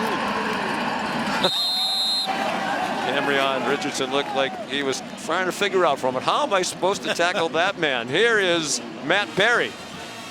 Not as physically imposing, Sean McDonough. Let's go to the Pacific Northwest. Noah Whittington here, Oregon down 2017. Good run off the right side. Ducks lead 24-20, although Washington has just scored to retake the lead. All right, Matt, thank you. That is a huge game. Well, in the Pac-12, but with national implications. Under 3 minutes to go. Georgia on the move again. The toss to Dejon Edwards. He's chopped down inside the 30 by Emmanuel Forbes out there on the corner. This is a good response by Georgia and Stetson Bennett after the interception. Come right back, march down the field, hit a couple plays. Knocking on the door again.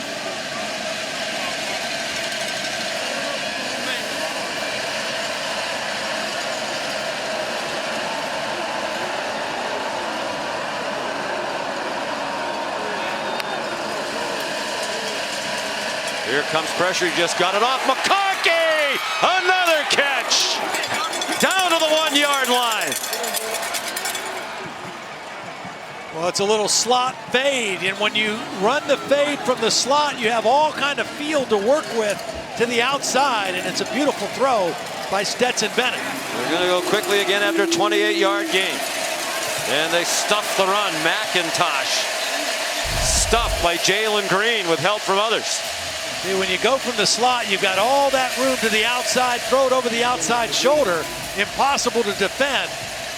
We look at it from the progressive pylon cam. Perfect throw and catch once again for McConkey.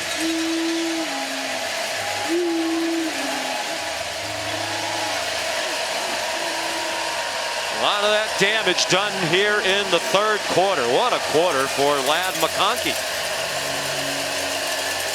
2nd and goal. They lost a yard on the last play. They hand it off to the motion man, Edwards, and he's stopped back at the 5-yard line. They'll give him the 4. Try to get a little tricky here. They had 2 backs in the backfield, then they shift them both outside and kind of get them on the sweep, and it was just well played.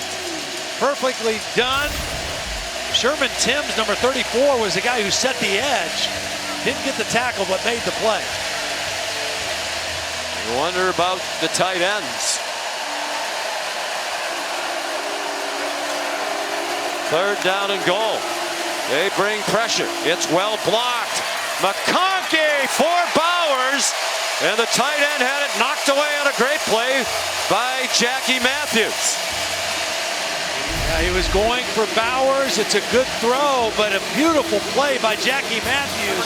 And you don't see Bowers, if he gets his hands on him, he doesn't miss too many of them. And Matthews was able to rip it out.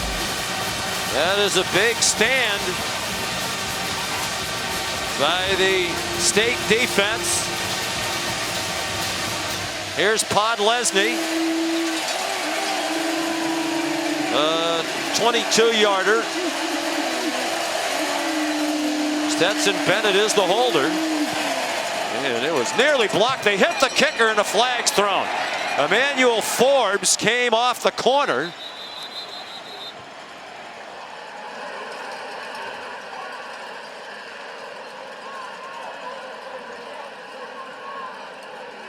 The field goal was good.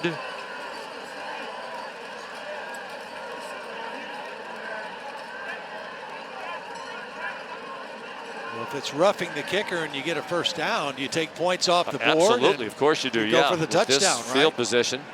Yep. Extend the lead. That's a costly penalty right there on Emmanuel Forbes. Personal foul, roughing the kicker. Defense number 13, half the distance to the goal, automatic first down. Now this is a clear penalty. Comes off the edge and just takes a wrong angle.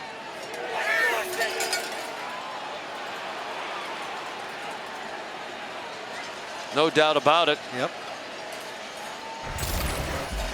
Forbes blocked a field goal against Texas A&M back on October 1st, and it was returned 50 yards for a touchdown by the Camryon Richardson. So he's trying to make another big play, but in so doing, and that's huge because the field goal would have only given them a 15-point lead, a 2-score game. Defense stops Kenny McIntosh. Bookie Watson on what is likely to be the last play of the third quarter. Trying to go with Jalen Carter in there again as the fullback and the lead blocker, and Mississippi State is just bowing up there on the goal line. What a quarter for Ladd McConkey. Setting the tone in the opening possession.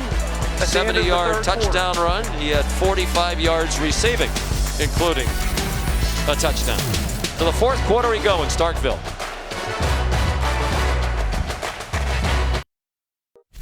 Matt Barry back in our college football studio. Oregon and Washington continues to be back and forth. Bo Nix to Troy Franklin. What a dart. 31-27 Ducks need this one to stay in the college football playoff conversation. Cam Rising and Utah in the Pac-12 conversation. Pac-12 After Dark is going to start on ESPN News. We'll move it over here to ESPN at conclusion of your game. All right, Matt, we'll look forward to that. Ladd McConkey's almost as many total yards as Mississippi State. Play fake. Wanted Bowers. Settles for the other tight end, Washington. Touchdown, Georgia.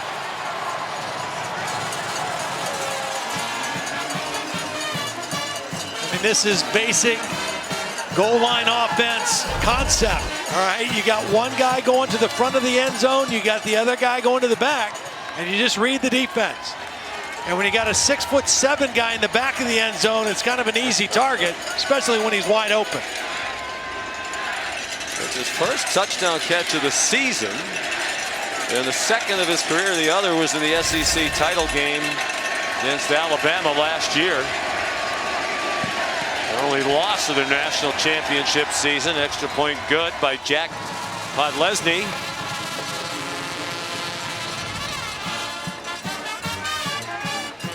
So Mississippi State fought valiantly on the goal line, forced a field goal.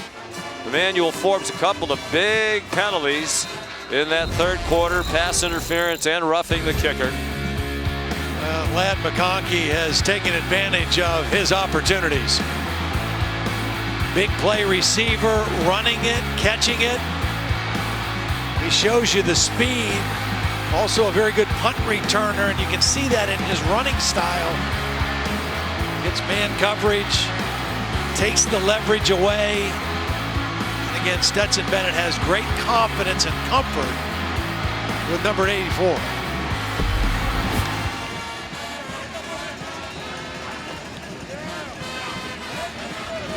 Some of the penalties today were a little questionable. The last couple were pretty obvious, the right calls, and Georgia just takes advantage. I mean, if you give them a break and you give them another opportunity, they're going to make you pay for it. That's what's happened to Mississippi State here. On Lesney's kickoff and touchback, here's a look at college football playoff rankings. Brought to you by Verbo. Some of them will change on Tuesday night. Georgia, #1 in the country, vaulted from 3-1 after they beat previously #1 Tennessee. Georgia also almost a unanimous #1 in the AP poll. 1 vote for Ohio State out of 63. Ohio State and Michigan both big winners after they both struggled for a while against lesser competition last week. Of course, in the case of Ohio State, they were playing in a gale in Evanston. Barring a significant change here, Georgia, you'd think, would remain the definitive number 1. 19-point lead on the road against a good Mississippi State team that's on its way to a bowl game for the 13th year in a row. What do you think he's saying? You know, if you throw me the ball down there more often, I could score more touchdowns. What a luxury. These two tight ends are so talented. Very different in styles, but again, Todd Monken knows how to utilize their skill sets. And just having them on the field at the same time, so versatile. Will Rogers on 2nd and 10 throws it away. Michael Williams is in hot pursuit. Hey, Sean, I spoke with Brock Bowers this week. He said something really interesting. He said our offense runs through Darnell Washington and his ability to block, his physicality at the point of attack. He is one of the most important players on our offense, and he is the reason why I'm able to do what I do offensively. Todd, you think he's being humble there, but you see the impact that Darnell Washington has had on this game as you're talking about the tight ends. Oh, absolutely, and particularly in the run game. Now, I think the offense really runs through Brock Bowers. I think he was being a little humble in that assessment, but they're both outstanding.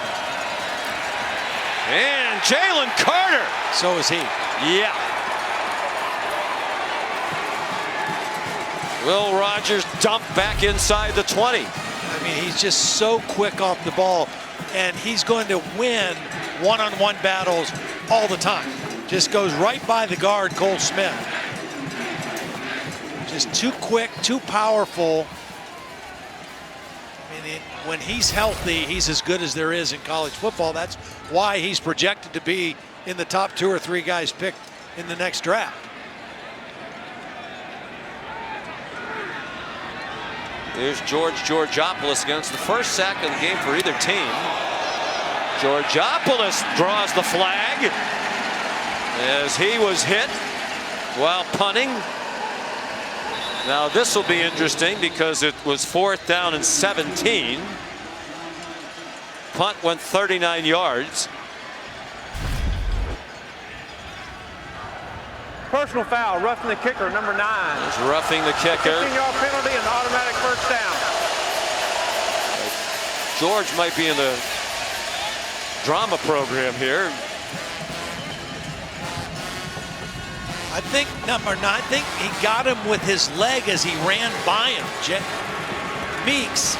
Because you can see, watch Meeks' reaction. He knows he did something wrong. He kind of grabbed his head. I think it was his leg that caught him as he ran by. I'm not sure I have seen the contact yet. We'll keep looking. I'm just saying his reaction. No, Meeks is patting his chest like that's on me. His reaction so apparently there was some contact, but you got to give George Georgopoulos credit for a little, at least an extra cell at the end. Not there, right there. See that? Yeah, the punter kind of lands on his foot as he runs by. So it's still Mississippi State ball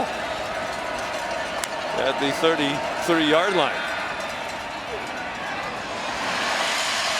Ra Thomas. Well, Georgia has taken advantage a couple of times of mistakes by Mississippi State. We'll see if that works in reverse. Tempo now for Mississippi State also. Down 19.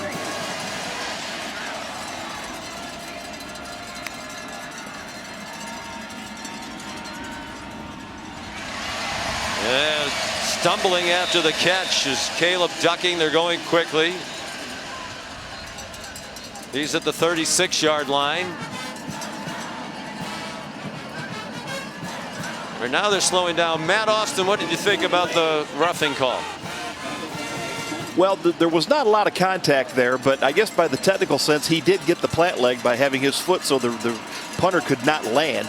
So all right. It'd have been a hard one for me to call, but I understand the call. And they're looking for a call against Christopher Smith now on the sideline of Mississippi State. Rufus Harvey, the intended receiver.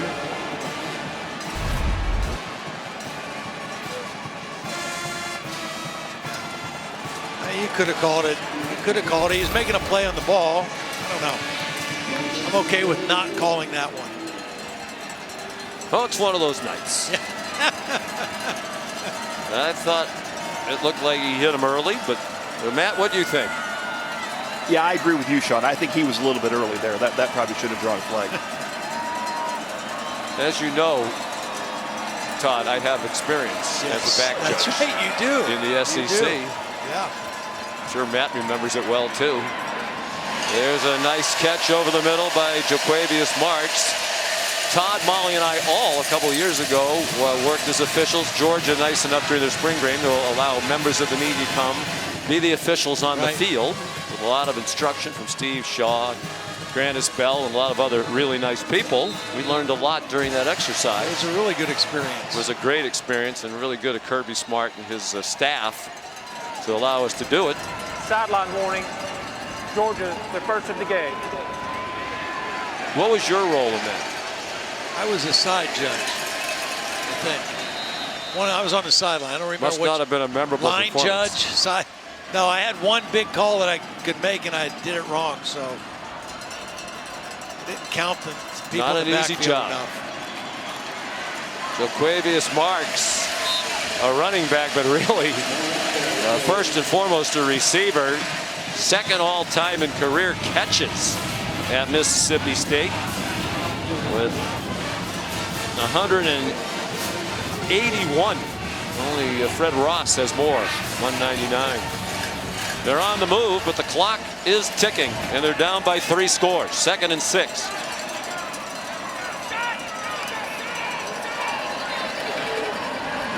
Good pass by Rogers.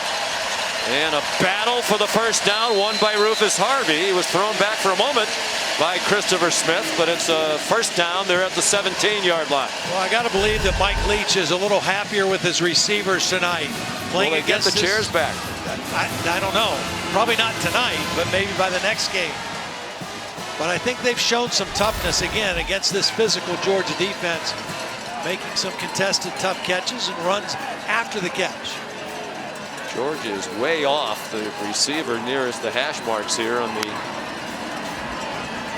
bottom of your screen, and they throw in that general direction, but Rufus Harvey wasn't on the same page with Will Rogers. Perhaps they're trying to get it to Ra Thomas.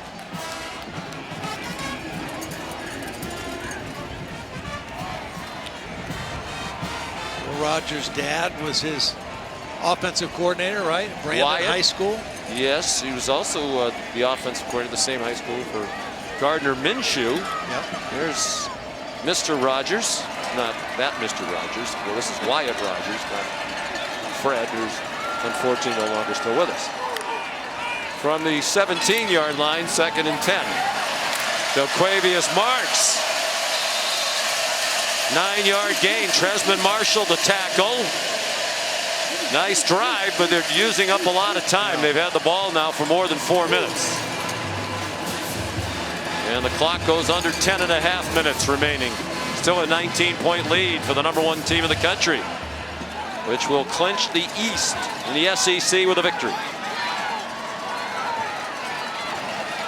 Will Rogers and Gardner Minshew very close. Gardner now with the Philadelphia Eagles. Played in a version of the air raid in high school. So Will was ready for this offense. He's ready to throw a touchdown, but it was dropped by Ra Thomas. Take the chairs back. Yeah, they had him. He beat Lassiter on the inside. The ball's thrown on target and on time, and just a lack of concentration by Ra Thomas. That's all that was. Wow. Just flat out lack of concentration.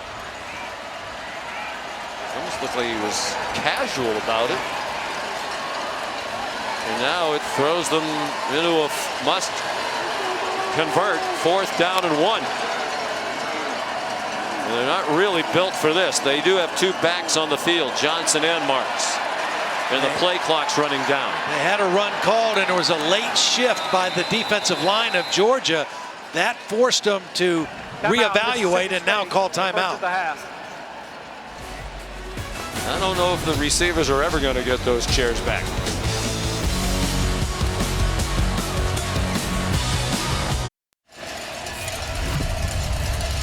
This is the SEC on ESPN from Starkville, Mississippi. First trip here for Georgia since 2010. Stanford and Utah coming up next here on ESPN. But a big play. Mississippi State trying to keep its hopes alive. Really needs to convert on 4th and 1 with 10:03 to go. After a drop touchdown pass. There's that late shift again. Swing pass. Marks upended and he's short. Kamari Lassiter. And Todd, you made the point earlier. Glenn Schumann, the defensive coordinator for Georgia, said one thing that he thinks Mississippi State has really struggled is key 3rd downs and 4th downs. In the games they've lost, they have not been good on critical downs.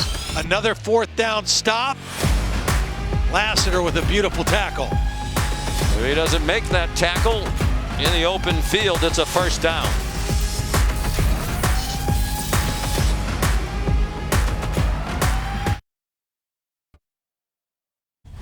ESPN College Football Primetime is presented by Subway. Try the all-new Subway Series menu. Your pick of 12 irresistible subs.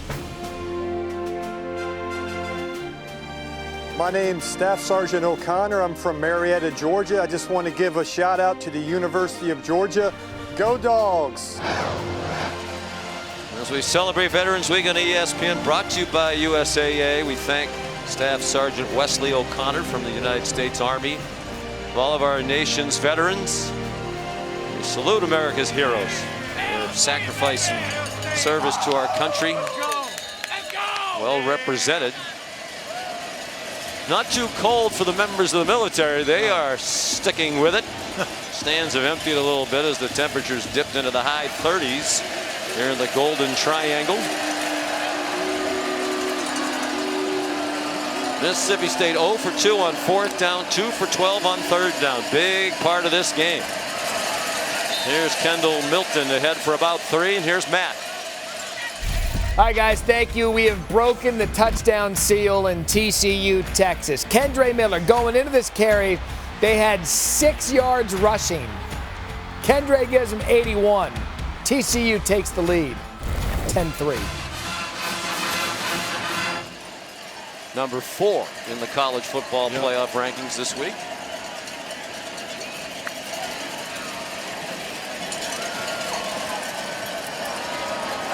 Georgia will be in no hurry now. With a 19-point lead and approaching 9 minutes to go. They're so well coached, and Stetson Bennett is so smart. You know, there's quite a connection between Stetson Bennett and Mike Leach. Mike Leach told the story in his book, Swing Your Sword. The name for the air raid offense goes back to when Mike Leach was an assistant with Hal Mumme, and they were in the beginning stages of the air raid. They had a freshman wide receiver, Sean Pender, at Valdosta State. His dad, Ken, brought an air raid siren to some games. He was finally told to kind of knock it off. I mean, why not? If you can have cowbells, why not everybody brings an air raid siren in there? And that's where the name air raid offense came from. Sean Pender, that freshman wide receiver, whose dad really provided the impetus for the nickname, was Stetson Bennett's high school coach, running a version of the air raid in southeast Georgia. Pierce County High School. It's a small world. It is. I don't know, what's that, 6 degrees? I don't know how many degrees of separation. We had cowbells, we have air raid sirens. Pirates.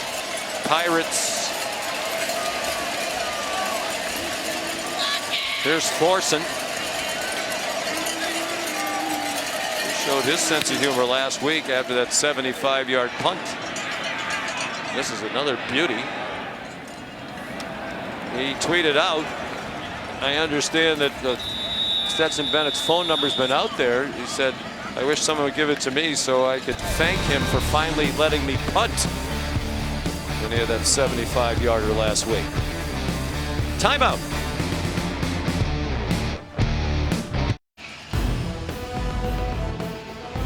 Kick off your Week 10 NFL Sunday, 10 a.m. with the Countdown crew on ESPN and the app. And then Monday Night Football will cap Week 10. The undefeated Eagles hosting the Washington Commanders. Washington 4-5. The Eagles a perfect 8-0. That's Monday night at 8 right here on ESPN. Dumped down to Dylan Johnson. And he gets 7 on first down. Mississippi State down by 19, more than midway through the fourth quarter now. There's Tyke Smith, who's in the game, or the deep secondary, made the tackle.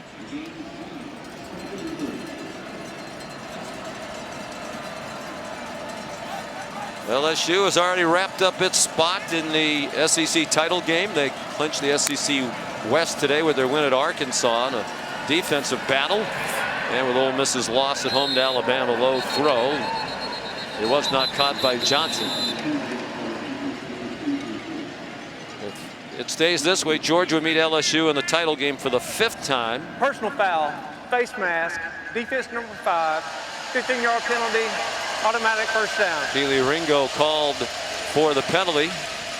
The most played matchup in the SEC championship game is Alabama and Florida 10 times. Credit to Brian Kelly. Yep. In his first year in Baton Rouge. Well, you talk about a team that, and they had to struggle today. I mean, they did not look great against Arkansas today. But you talk about a team that has made great improvement from week 1 when they had all kind of mistakes and lost to Florida State. Got blown out by Tennessee at home. But they just kept getting better and better. Defense was great, particularly Harold Perkins Jr. Oh, he's something. My goodness, he had 2 forced fumbles, 4 sacks, 8 tackles in the win at Arkansas today, 13-10. They struggled to protect Jaden Daniels. He was sacked 7 times by Arkansas, but it's a win on the road to 8-2. Well, the interesting thing that comes up, that the discussion will start happening. They still have to play A&M the last regular season game, but if they would happen to beat Georgia, if Georgia would be undefeated, and if they would beat Georgia in the SEC championship game, I can't see how they don't get in the playoffs even with 2 losses as the SEC champion. And then you would have Georgia also probably in the playoff. Whoa, is that going to upset some people? No kidding. But how could you well, say... it depends what happens elsewhere. Yes. But you're looking at probably a likelihood now of an undefeated Big Ten champ. Yep. And perhaps a 1-loss runner-up. And the one team that might, create the most controversy with that is Oregon if they keep winning. Well, and TCU. Now, they're winning again tonight. People still don't want to buy in, although the committee did have them number 4. But TCU's going to have to go undefeated. People are waiting for them to lose. They do have a tough schedule left. And you almost wonder if this win tonight, if they win, there's a long way to go, if it's impressive enough. Yeah. They need style points, too. TCU plays at Baylor next, then home against Iowa State, and then a rematch with somebody in the Big 12 championship game. That is if they get through Texas tonight. It's getting even uglier for Texas A&M. They are behind 10-0 at Auburn tonight in the 4th quarter. Looking at their 6th straight loss. Rufus Harvey could not take it in. And they take over on downs again. They're 0 for 3 on 4th down tonight.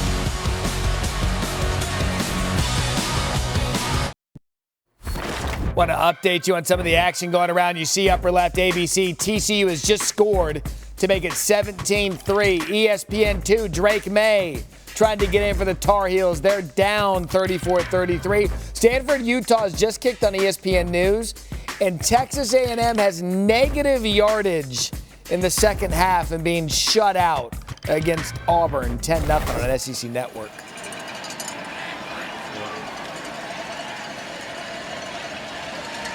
Deshaun Edwards. You wonder, is that ugly enough that Jimbo Fisher, even with that huge contract, could be in trouble? Yeah, that's really bad. It is really bad. I don't think so. I mean, I don't think that would be the case, but it is really Yeah, those are two teams that both went into that on the loveliest village in the Plains with 5-game losing streaks. I'll say this for Auburn. We saw it here last week. There's interim coach Cadillac Williams. They played very hard here. They did. Against Mississippi State, as we said, battled back from 24-3 down to force overtime. Branson Robinson, the running back now. So it's going to be Georgia and LSU in the title game. Each has 2 games left. 1 conference game left for Kirby Smart. That'll be at Kentucky against a reeling Wildcat team that started out 4-0. They were in the top 10 in the country. They're number 7. They lost to Vanderbilt at home today, ending Vandy's 26-game conference losing streak dating back to 2019. And then the traditional game with Georgia Tech at home. So they'll be big favorites in both of those. Last time Georgia and LSU met was in the SEC championship game in 2019. LSU won big. That was their undefeated, amazing season, led by Joe Burrow. Darnell Washington the catch. We're under 3.5 minutes to go. Stetson Bennett, a couple interceptions tonight, but still a very solid night running this offense. Very productive, nearing 300 yards. Don't know how many more times he'll throw in the ball game, but 3 touchdown passes.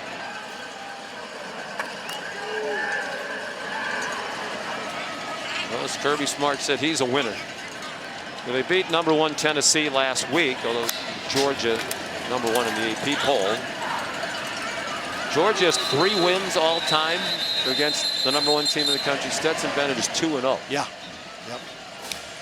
Well, again, I mean, you know, when they need him to play, he makes the plays. I mean, this is where he's at all season and kind of right on those numbers. The interceptions tonight, I'm sure he wishes the one of them, he couldn't do anything about it. He got his arm hit as the ball was coming out. The other one maybe on him. And we asked the question earlier, why is he not really even talked about in the Heisman conversation? The one number of his that stands out that's dramatically different than all the other quarterbacks that are in the running is touchdown numbers. Now he has 3 tonight, which gives him 14 for the season. Here's Kendall Milton busting free into the end zone. Touchdown, Georgia, 34 yards. Well, just great blocking on the left side. It starts with the tight end blocking out, and then watch the left side of the offensive line. Just gets to the second level, and there's nobody there. McConkey gets a block on Forbes, and once he gets to the second level, there's no maroon jerseys anywhere. A tired Mississippi State defense on that play, and Georgia cashes in again.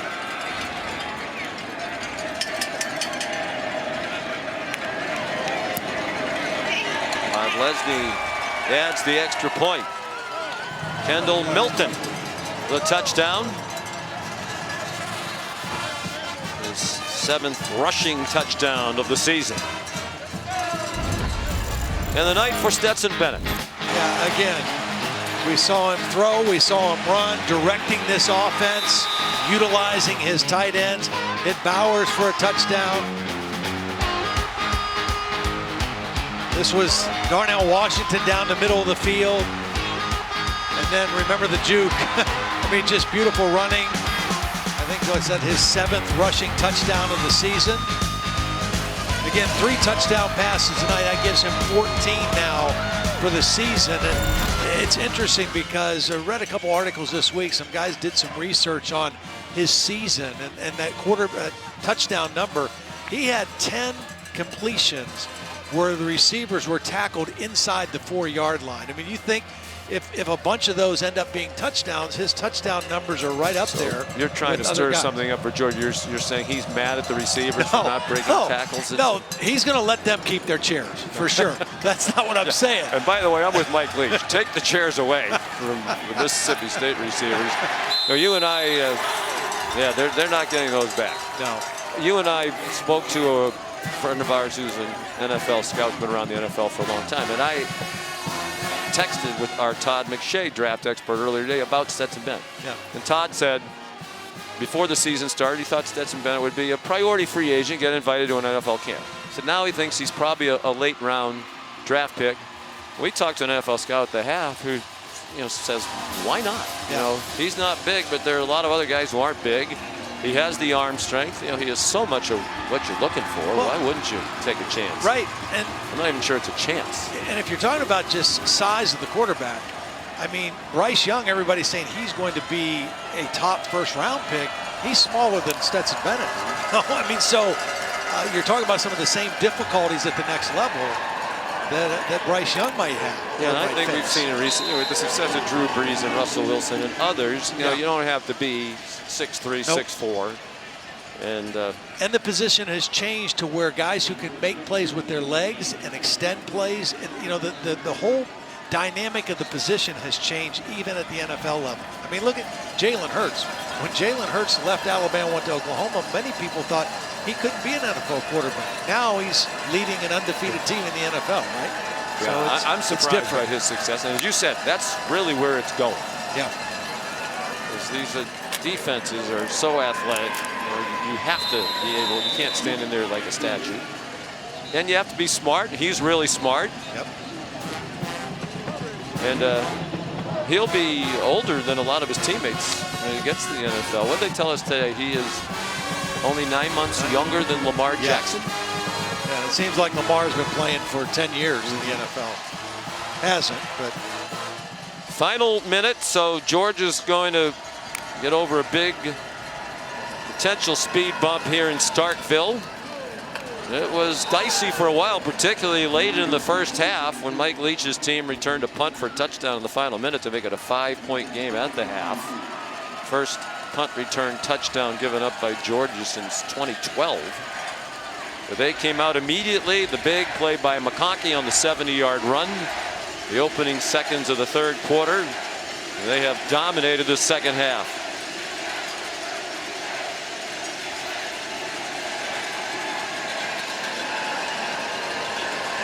Will Rogers hands it off to Simeon Price.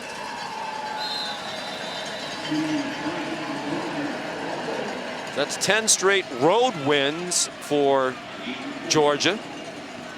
It is their 25th straight regular season win. Their school record is 28 in a row back in the early 80s, and they had great teams with Herschel Walker. Kirby Smart already brought him here 9-0 for the second year in a row. First time that's happened in back-to-back seasons in school history. Deep throw down the middle. Rufus Harvey fighting all the way to the 35-yard line. They have now won 18 straight SEC regular season games. Second longest such streak in Georgia history, back to 23 straight SEC regular season wins in the early 80s. And is that the last play? Or are we going to have one last very minor controversy? Well, Will Rogers tried to spike the football. I think I think that's right. I think there are 2 seconds left. One more shot to the end zone here. Well, we said it at the top of the show. I mean, last week was kind of a changing of the guard, of the power structure in college football. In Massachusetts, the passing of the torch. Yeah. I mean, Georgia is the team to beat, the #1 team in the country, deservedly so. And took care of business tonight in a hostile environment on the road. Tulu Griffin laterals it off. Rufus Harvey. Simeon Price out of bounds, and it is over. Stetson Bennett throws for 289, 3 touchdowns, 2 interceptions. He ran for a touchdown. Kirby Smart really appreciates Will Rogers, effusive in his praise from yesterday. And congratulations to Coach Smart. SEC champs again in the East for the 5th time in 7 years under Kirby Smart. Now 76-15 as Georgia coach. Final score, Georgia 45, Mississippi State 19.